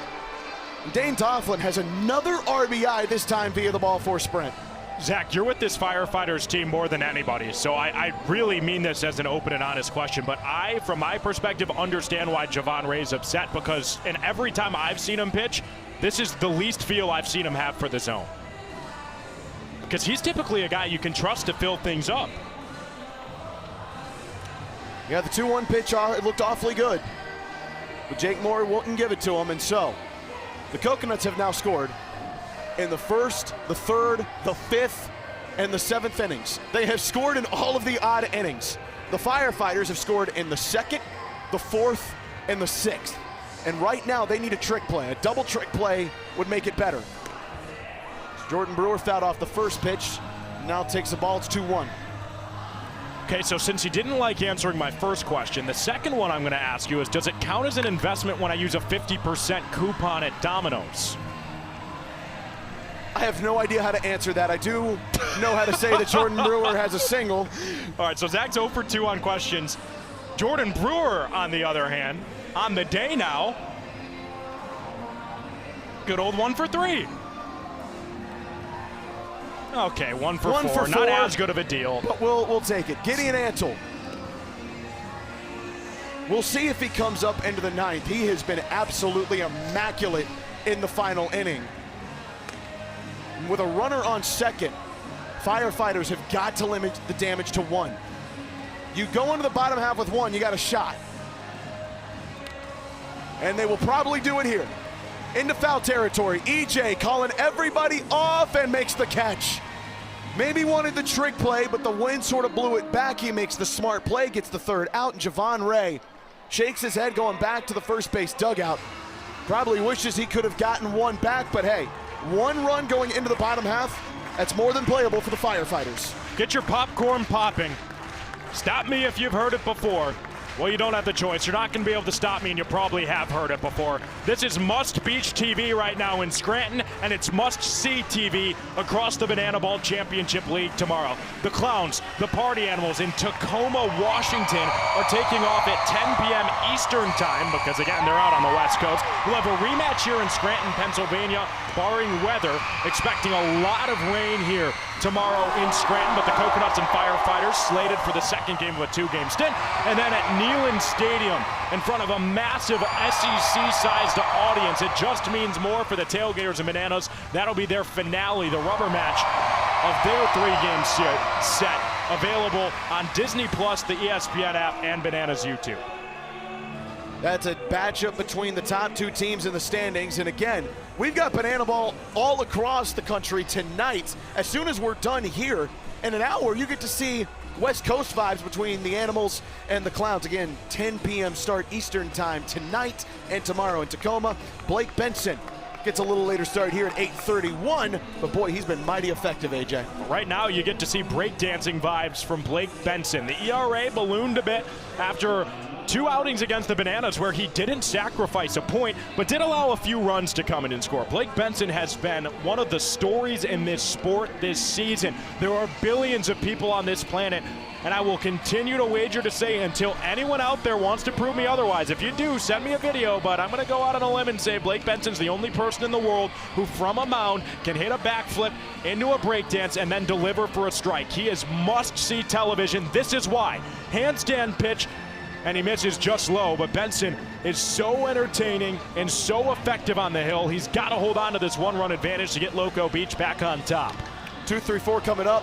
Caden Green right back up the middle. JD Urso, lightning quick transfer, but it is a single. It's a heck of a play for the second baseman. But Caden Green's got legs and he can scoot, and that's his first hit on the night. I'll venture to say if that's maybe anyone other than Caden Green on this team, JD Urso has a real chance of getting him out, but that's good versus great. An amazing effort from JD Urso up the middle, just better wheels to beat out an infield single and bring the inning-winning run to the plate. A guy who's oh so familiar with the long ball in the big moment, Dalton Cornett. Off speed, right to DC3. One of the rare lefty-on-lefty matchups you'll see tonight. Goes again with the off speed, that time a little high. By the way, one of our largest live viewing audiences with us tonight. Thank you so much for joining us here. Wherever you might be, you are loved, you're appreciated, and you're valued here in the Firehouse. You guys make this so special. And we cannot wait to continue to bring Banana Ball all over this country tonight. Blake Benson is trying to do a slow clap on a 1-2 count. No, he's trying to get the crowd on their feet because you know you're about to see something crazy here. It's a backflip. Benson. DC3. Boy, that's a tough play. Over to second, and they will get the double play. You can take it hot to go. Blake Benson. How about a 3-4 double play on a backflip pitch? That is a sentence that makes no sense anywhere but Banana Land. It clears the bases and has Loco Beach an out away from making it a 4-3 ball game on this spectacle of an offering from Blake Benson that induced the exact kind of contact he was looking for. Ashby Vining trying to frame it up for him on the handstand pitch there. Wouldn't go. Ball one to EJ, who has been tattered with some bad luck with the lumber tonight. Hit like a 385-foot fly out to Gideon Antle. And then shallow as could be, Tanner Allen playing well up in his second plate appearance. He gets out, breakdance pitch, not even close, 3-1 count. Ball four sprint gets EJ aboard. And a chance for Showtime to do something. EJ right back up the middle. JD Urso between the legs over to first, and the Coconuts not only win the point, they take the trick play lead going into the 8th inning. A massive one for both teams. JD Urso now has more trick plays in this game than the rest of the season combined. This is what I call taking full advantage of the opportunities you have been given. JD Urso would be a starter on any other team in this league, but with the lineup so stacked at Loco Beach, he's waited his turn patiently. He's gone about things the right way. And now with family, friends in attendance, Urso secures a point for Loco Beach, gets them ahead in the trick play category, and it is a 4-3 Loco Beach lead as we head to the 8th inning. Let's take a look at the trick plays that have gotten us here in the battle. Between the legs from Urso, between the legs from Jacobo. It was a double trick play in the right field. How about Darian McDowell? We're watching the two premier right fielders in this sport, and McDowell and Antle right now go head-to-head. But J.D. Urso has been the story of this equalizer point. With a fresh middle infield for the Loco Beach Coconuts, Urso has just continued to go between the legs, make it look easy, and it's a 9-8 trick play advantage with one last inning to determine this equalizer point. The Coconuts have a chance to double their advantage, but it's up to Ben Dumb and company to get trick plays and a plethora of them here. And speaking of Ben Dumb III, for the first time since I've been in the booth, my guy from Pennsylvania gets on the mic, and we get to, dude, Ben Dumb, it's so good to see your smiling face. How's the weather up there? Warm. 110 and sunny. Probably a lot warmer than what you're feeling right now. It's feeling good out here. I bet it is. Ben Dumb III, first of all, I said this in Fire Drill Live earlier. Welcome home, man. Oh, it's so good to be back in Pennsylvania. I grew up about 2.5 hours away from here, but I got over 50 friends and family in the stands tonight, so it's a super special weekend, and this crowd's been awesome so far. It is a super special weekend. This has been one heck of a month for you. At the beginning of May, we go back to Richmond where you played your college ball. Nice pitch. Yeah, going back to Richmond was awesome. Yeah, the town where me and Bradford played our college baseball. Osberg sends it up to the roof at VCU. You wore the VCU jersey out there for the inning that you pitched Saturday night. Yes, sir. It felt good to get back in that black and gold again. But there's got to be, as Osberg fouls that one off, there's got to be something more special about coming back home. I know you said you got about 50 friends and family here tonight, probably a lot more coming tomorrow. Go a trick. Into the skies, they need a trick play. Lacey. Into the fans. Yeah, we gotta induce some contact. We do need to induce some contact. Let's do a trick pitch, guys. We can hello. It's a very smart idea. I wasn't going to say it. I would love it if you did. Oh, no. Eric Osberg, dead center field. Running out of real estate. Noah Bridges gets underneath it. Ben, how about a trick play and you've got that kind of defense behind you? Oh, man. Oh, that ball was hit hard. That was hit hard. Noah Bridges maybe had a slight shot to go for a trick play, but you got to get the out first. What's it at right now? We're down by 1. Yeah, we got to get one here. Yep, got to have one. As Ben Dumb steps back on the mound. Earlier you were talking about it, so a Pennsylvania guy. Is Ashby Vining right back up the middle? Was a nice swing. Ben, I just love your attitude. I'm sorry. I love how no matter what contact's going on, you've still got a smile on your face. I love your attitude. You're just bringing the Loco Beach vibe. Oh, my gosh. Definitely thought you were about to say bringing the beach to you, and I was about to throw my pen. No, that's better. That's better. I'm a big Ben Dumb guy. Last year's pitcher of the year. He is an absolute gem. Now, we heard it earlier. Wild wire Sheets. You picked dead on the money with Sheets. Nice pitch. J.D. Urso fouls that. And this state is a very big debate between Wawa or Sheets. Yeah, the west side of the state seems to be Sheets. East side of the state seems to be Wawa. Yeah, this side of the state, come on, here we go. Darian McDowell, again a normal out. This side of the state definitely leans towards Wawa, but I gotta say, I am a diehard Sheets guy. I am right there with you. Ben, is it really bad to say I'm really not too familiar with either? Where are you from? I'm from Chicago. Okay. See, I don't know if they got those up that way. We're more of marathon people. I enjoy a marathon. Pinch hit situation. Grady Morgan comes in for J.D. Urso. Or I'm sorry, it's Dalton Malden. We're all twisted up. By the way, probably the reason that he likes Sheets, so much better ice cream there. If you don't know it, Ben Dumb loves ice cream. Good Lord, that's a strike. He loves himself some ice cream. Zach, what do you say if we get into this inning with a 0, we go on a Leopold State? I would love to do it. Ben, what's your favorite flavor? Oh, I know this. I know this one, but you say it. I am a butter pecan guy. There it is. Last year in Savannah, as he fires in the 2-1, a little outside. We had a delay in our baggage, so we stopped at Leopold's in the airport. Think Ben got butter pecan. I'm more of a peanut butter chippy guy myself. Put it on him. Let's go! Let's go! From EJ. Wow. The only thing about that is it officially wins the equalizer point for the Coconuts. Yeah, we needed some trick plays there. We're gonna score some runs here in the. You're darn right we are. It's the even innings. We've only scored runs in the even innings. Ben Dumb, you're the absolute man. Great talking to you guys. Appreciate you. Clean inning for Ben Dumb here at home, and now we get to sing "Lean on Me" together. Ben Dumb, he's the best. Somebody to lean on. Sing it, Scranton. Lean on me when you're not strong, and I'll be your friend. I'll help you carry on, for it won't be long till I'm gonna need somebody to lean. I know you can sing louder. Just call on me, brother, when you need a hand. We all need somebody to lean on. I just might have a problem that you'll understand. We all need somebody to lean on. Get loud, Lean on Scranton. me when you're not strong, and I'll be your friend. I'll help you carry on, for it won't be long till I'm gonna need somebody to lean on. Scranton, give yourselves a big round of applause. We love you so much.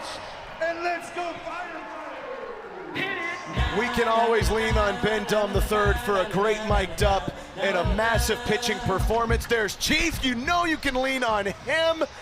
And right now, the Coconuts need to lean on Joe Filomeno to get him into the ninth inning.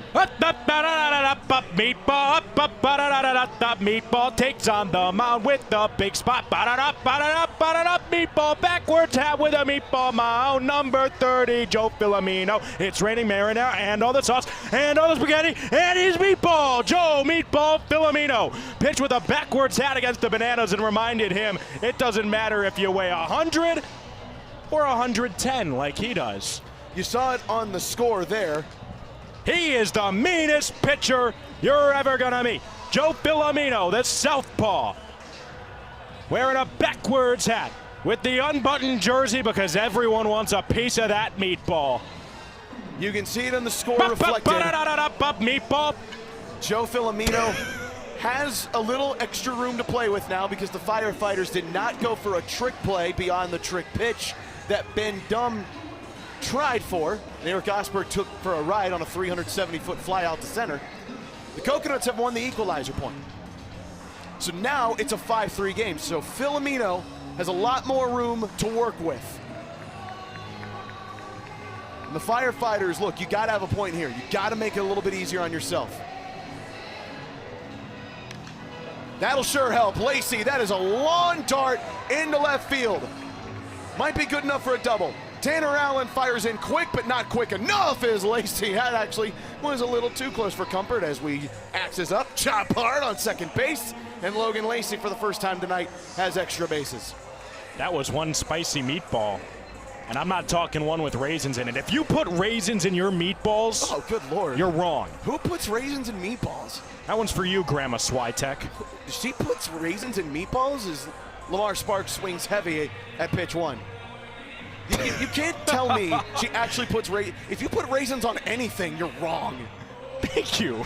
I feel so seen right now. Like even cookies. Like who in God's name is putting raisins on anything? You're wrong.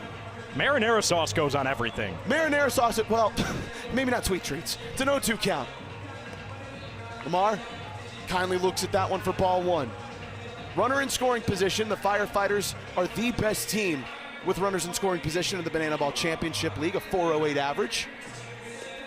But that's a swing and a miss for Lamar Sparks. K just left the stomach. There's one down. Meatball just did it again. Joe Meatball Filomeno in the zone and a swing and miss. Mason, hard shot to Dane. That's a great play over at the hot corner. And just like that, there are 2 down with a runner still at second, and the Firefighters have to get Logan Lacey home, as here comes the goodest boy in all the land. It's the bat dog known as Chief. Already collected 1 piece of lumber, and you bet he'll get another one.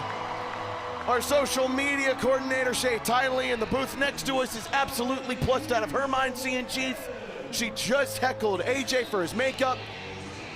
And D-Mac trying to get his first hit on the night. You think we could get Chief to grab Smensels the way he does bats? You and your obsession with Smensels is chaotic.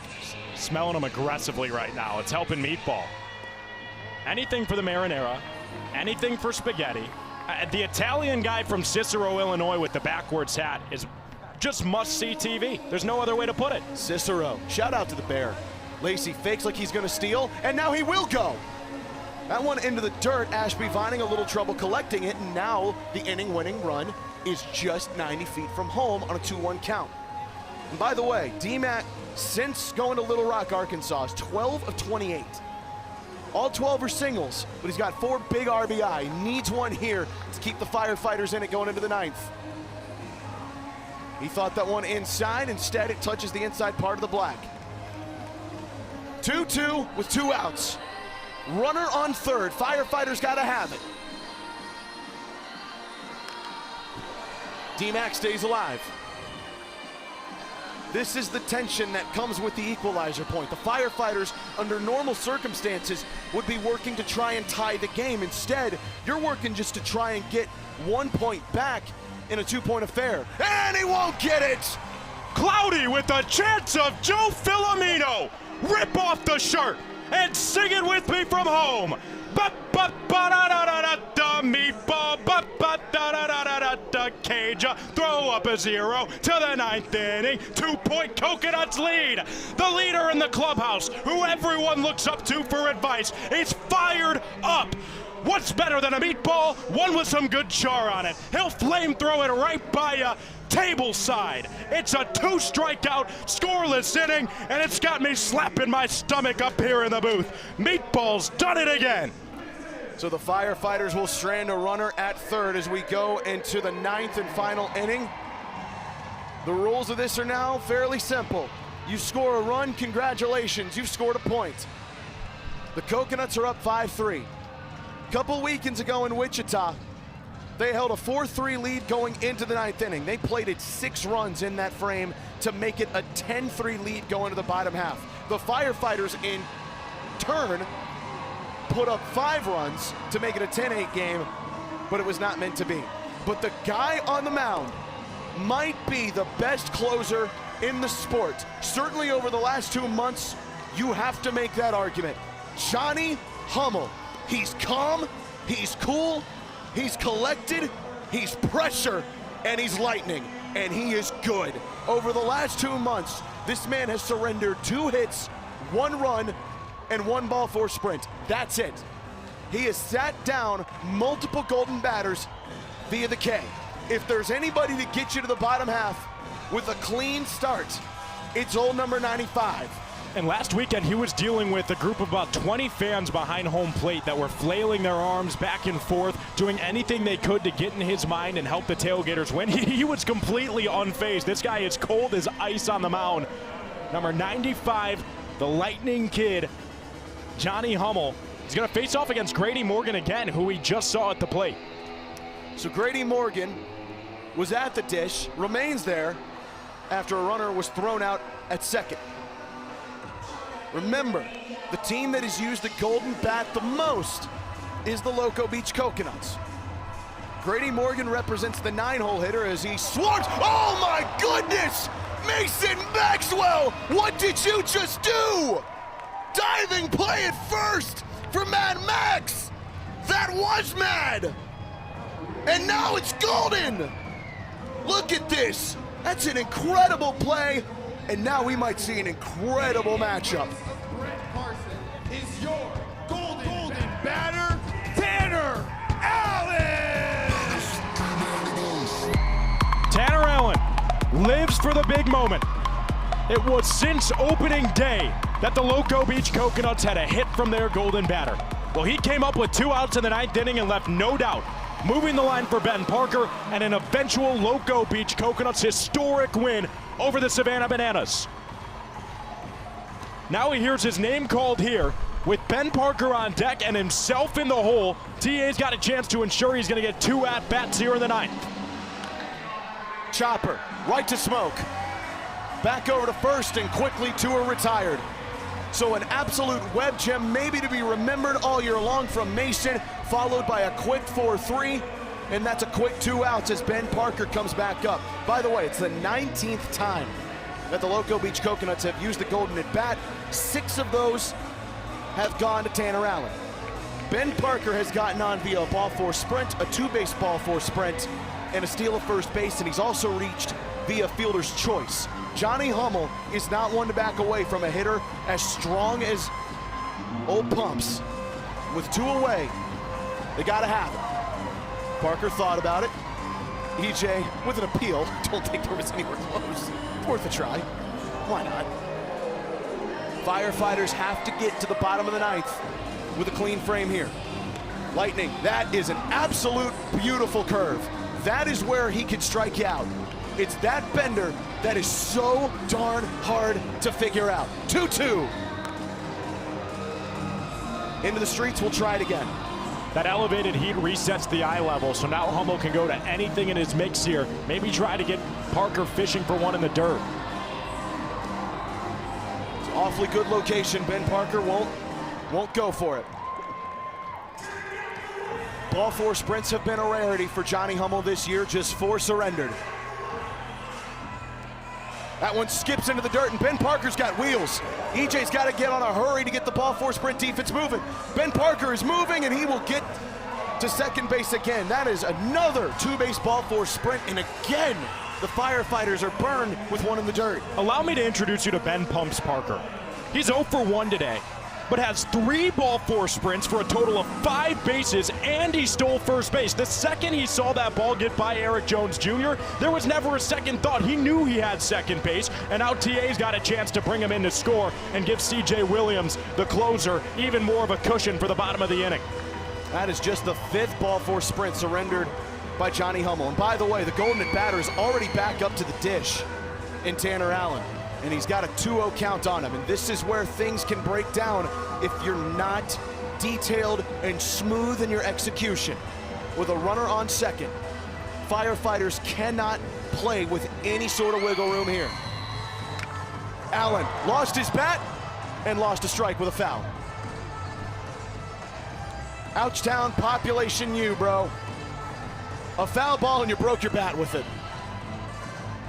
Oh, that hurts. Barreled it too. Yeah, he's frustrated because that's one where if the bat doesn't break, it's probably going 450 feet. Just a really tough break for Allen. Hummel can't afford to offer another one of those. SEC on SEC, Kentucky and Johnny Hummel, Mississippi State and Tanner Allen. 3-1 count. Ball 4 sprint's gonna bring in a 6th point for the Loco Beach Coconuts. Swing and a miss. We'll work it full and a big payoff pitch. 2 up for the Firefighters in the next half. Darian McDowell, South Trimble, and Tyner Hughes at the top of the order. Rocket into right field. Darian McDowell's got a cannon. Loads it up for all he's worth, and he just held Ben Parker at third. That is the danger of what that man can do in right field. Almost 100 times out of 100, Ben is going. But Darian McDowell playing a little bit up and shallow, and we also just saw a massive throw last week, and it holds him at the corners. Saw Tanner Allen hold up 2 fingers and scream at Ben Parker, dude, there's 2 outs. You've got to come in and score on that play. I don't care who you've got in right. With a guy as fast as Ben Parker, I'm sending him every time. That's a head-scratching decision this deep into the contest. This is the most trouble we've seen Johnny Hummel in quite some time. Greenville, he gave up 1 run to tie the game in the 9th, but the Firefighters won it. The score is 5-3, not 6-3. Tofflin looks at one inside. Johnny Hummel really trying to fill the zone. It's a 2-1 count with 2 away. Wonder if Tanner Allen is any threat to steal. As Tofflin sends it into the stands, nobody will have a play on it.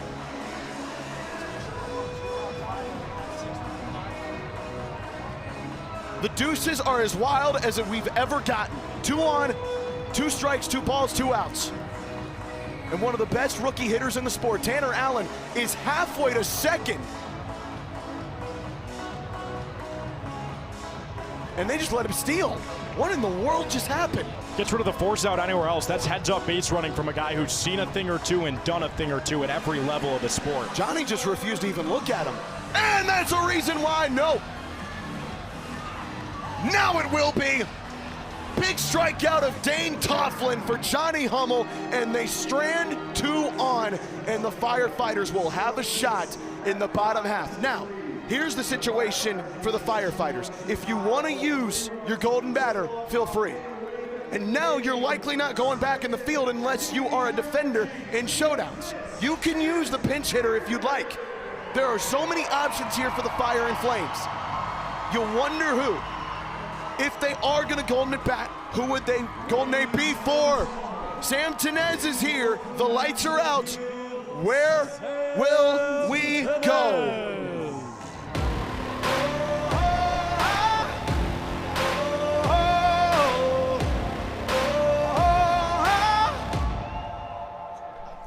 I've got that lightning inside me, son of a gun.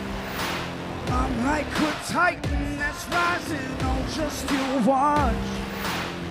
I'm stepping into fire. There is no time to waste. I've got that lightning inside me. This is how legends are made. Oh, oh, oh, oh, oh, oh. This is how legends are made. Oh, oh, oh. This is how legends are made. So here's the situation. 5-3 game. Firefighters have all their tools in their kit, but they got to go up against one of maybe the best rookie closer in the sport in C.J. Williams. Allow me to introduce you to number 0. Because that's how many cares C.J. Williams has in the world for anything other than striking you out. C.J. Williams is going to stare at you. And he's going to give you a glare. And then he's going to look you in the eyes and say, I'm here to strike you out. And then he's going to do just that. 19 punch-outs on the year for the villain, the meanest closer in the sport, who talks more trash than anybody, has a 3.44 ERA and a chance for yet another save on what has been a monster rookie campaign.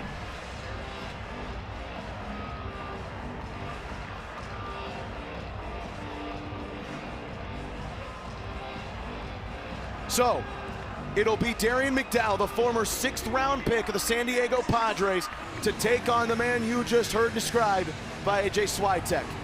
He is as ruthless as they come when you toe the rubber. But Darian McDowell does have plus power.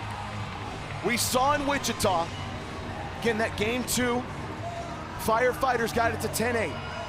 One of those runs was with C.J. Williams on the mound, but not earned by C.J. as that one is darted back into the foul netting. He closed it out after the Firefighters were as hot as you could possibly get in that game to make it a 10-8 win for the Nuts. It's a 1-1 count. Darian could eye. Williams, a guy with a plus changeup, rocking USA cleats that were gifted to him by primetime coach Shane Victorino. He warms up with a softball to get a better feel for the best pitch in his arsenal. It's that changeup. But now he's got no balls to play with against the 9-hole bat. 3-1 count. Darian McDowell will show a lot of patience. Oh, it's a strike. He thought he was going to first. Safe harbor rule. No strike awarded there because he thought it was a ball 4 sprint. Remember, you step out of the box, normally it's a strike. The safe harbor rule applies on a ball 4 sprint potential. And a swing and miss. C.J. Williams does it again. The stony stare from number 0. Watches him back to the dugout, and now he'll do it again against a man donning a golden robe and helmet. The Firefighters are invoking the Golden Batter Rule. Hitting in the place of South Trimble. Here is Logan Showtime Lacey! So here's the situation. The Firefighters have just used the Golden at Bat for the 8th time this year. That is the fewest amongst all teams in the Banana Ball Championship League. And now, 5 of them have gone to Logan Lacey. He led them in Golden ABs 1 year ago. He's already well on his way to doing it here. He was the Golden Batter against CJ Williams in Tallahassee. It did not go his way. Does he have something up his sleeve here tonight? He's already got a single and a double. But he's down 0-2. Do you see how disgusting that fastball and changeup play off one another? You almost have to be up there guessing against a pitcher as good as CJ Williams.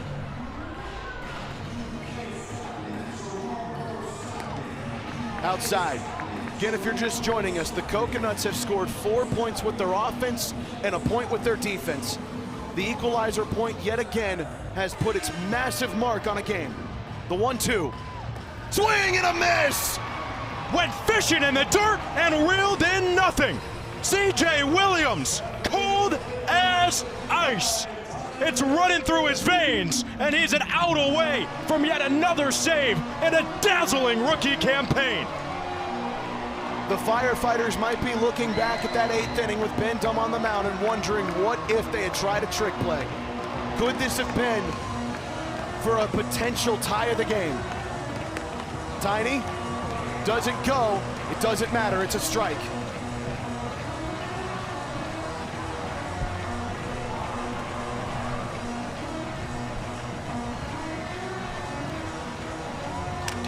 Tyner fights it off. CJ behind the back, underhanded to first, and the Coconuts have won game 1 at Scranton. Scranton, Pennsylvania, the Coconuts have brought the beach to you.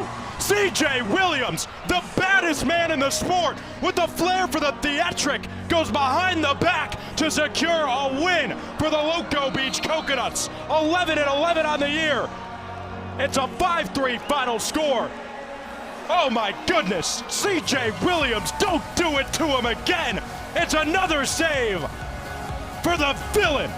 And the Coconuts have won yet another against the Firefighters here in 2026.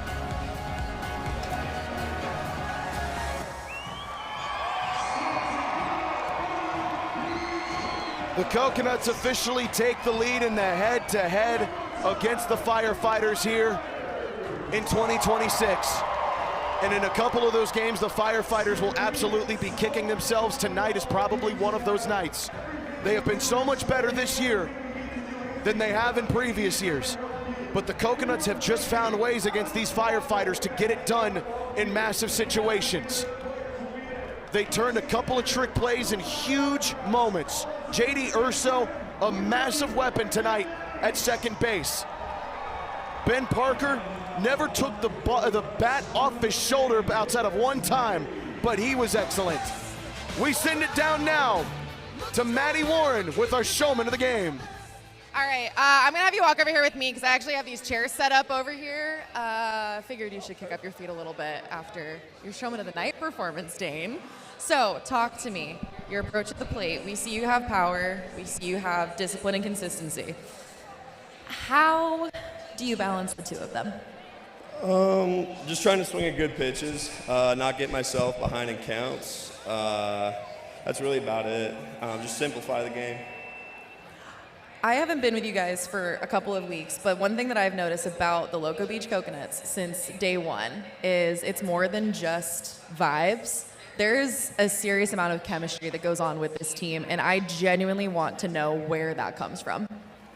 I mean, when you spend that much time together, that's all that happens. You're going to build chemistry together, and we do everything together. I love these guys, love Danae too. Yeah, I just have a lot of fun. Love everybody. I love asking serious questions when this is happening. It's literally just the best. We have a Banana Ball backstage question for you. Now, were you involved in the coconut water run celebration earlier? Can you repeat the question? Were you involved in the coconut water run celebration earlier tonight? I still didn't hear it. You weren't. I don't think you were. So then now we're gonna. Whoa! Now we're gonna get a very, very true answer. The Banana Ball backstage question is: do you like coconut water? Oh, I love coconut water. Thank goodness. Thank goodness for that. All right. One last question for you. Now that we're in Pennsylvania, and it was a little cold today, a little cloudy, a little chilly. Still a good day to come to the beach. Every day's a great day for the beach. All right, now if you couldn't tell, the people in here can hear you, so what do you want to say to the fans that are still sticking around? Hey, thank you guys. Beach to you. Scranton, Pennsylvania, the beach has been brought to you. The Loco Beach Coconuts are taking this planet by storm, and there were so many directions you could have gone for tonight's showman of the game. But why not? Big Timber playing in weather that makes sense to him. The lone Canadian-born banana ball player puts it all on display yet again. It's the most dangerous lineup in the sport, doing dangerous things on a night-in and night-out basis. Drake Fontenot with his longest career start, 6 innings. C.J. Williams picks up yet another save. And again, the vibes cannot be any higher at the beach. It's a 4 RBI night for Big Timber. How about it? 2 for 3 on the game. 5-3 your final. The Coconuts dominant. 8 runs to the Firefighters 3. They secure the equalizer point 9-8, and they do it all with this message. It's about spreading love. It's about spreading joy. It's a belief in karma and a belief in mankind that when you do good for others, that same good will return to your heart and your soul. So I ask you, everyone tuning in this late into the evening, between now and tomorrow, do something to make somebody else smile. Love one another and spread positivity. It has taken the nation by storm, and it's what Loco Beach does better than anybody in the sport. Now 11-11 on the year. I'm AJ Switek, Zach Staten. Always a pleasure sharing the booth here with you, even if I've got to hear all about the office, if I have to hear all about Logan back home. Well, I do enjoy hearing all about that. To say, but whatever it is, it's a pleasure with Zach. And boy, is it a pleasure bringing the beach to you. Make someone smile, spread joy, spread positivity, and it might just lead to some wins down on the field. You just took 58 seconds to say be nice to people, and it could do some good for you. See, it could be that easy. Tonight, you saw it in the scorebug there.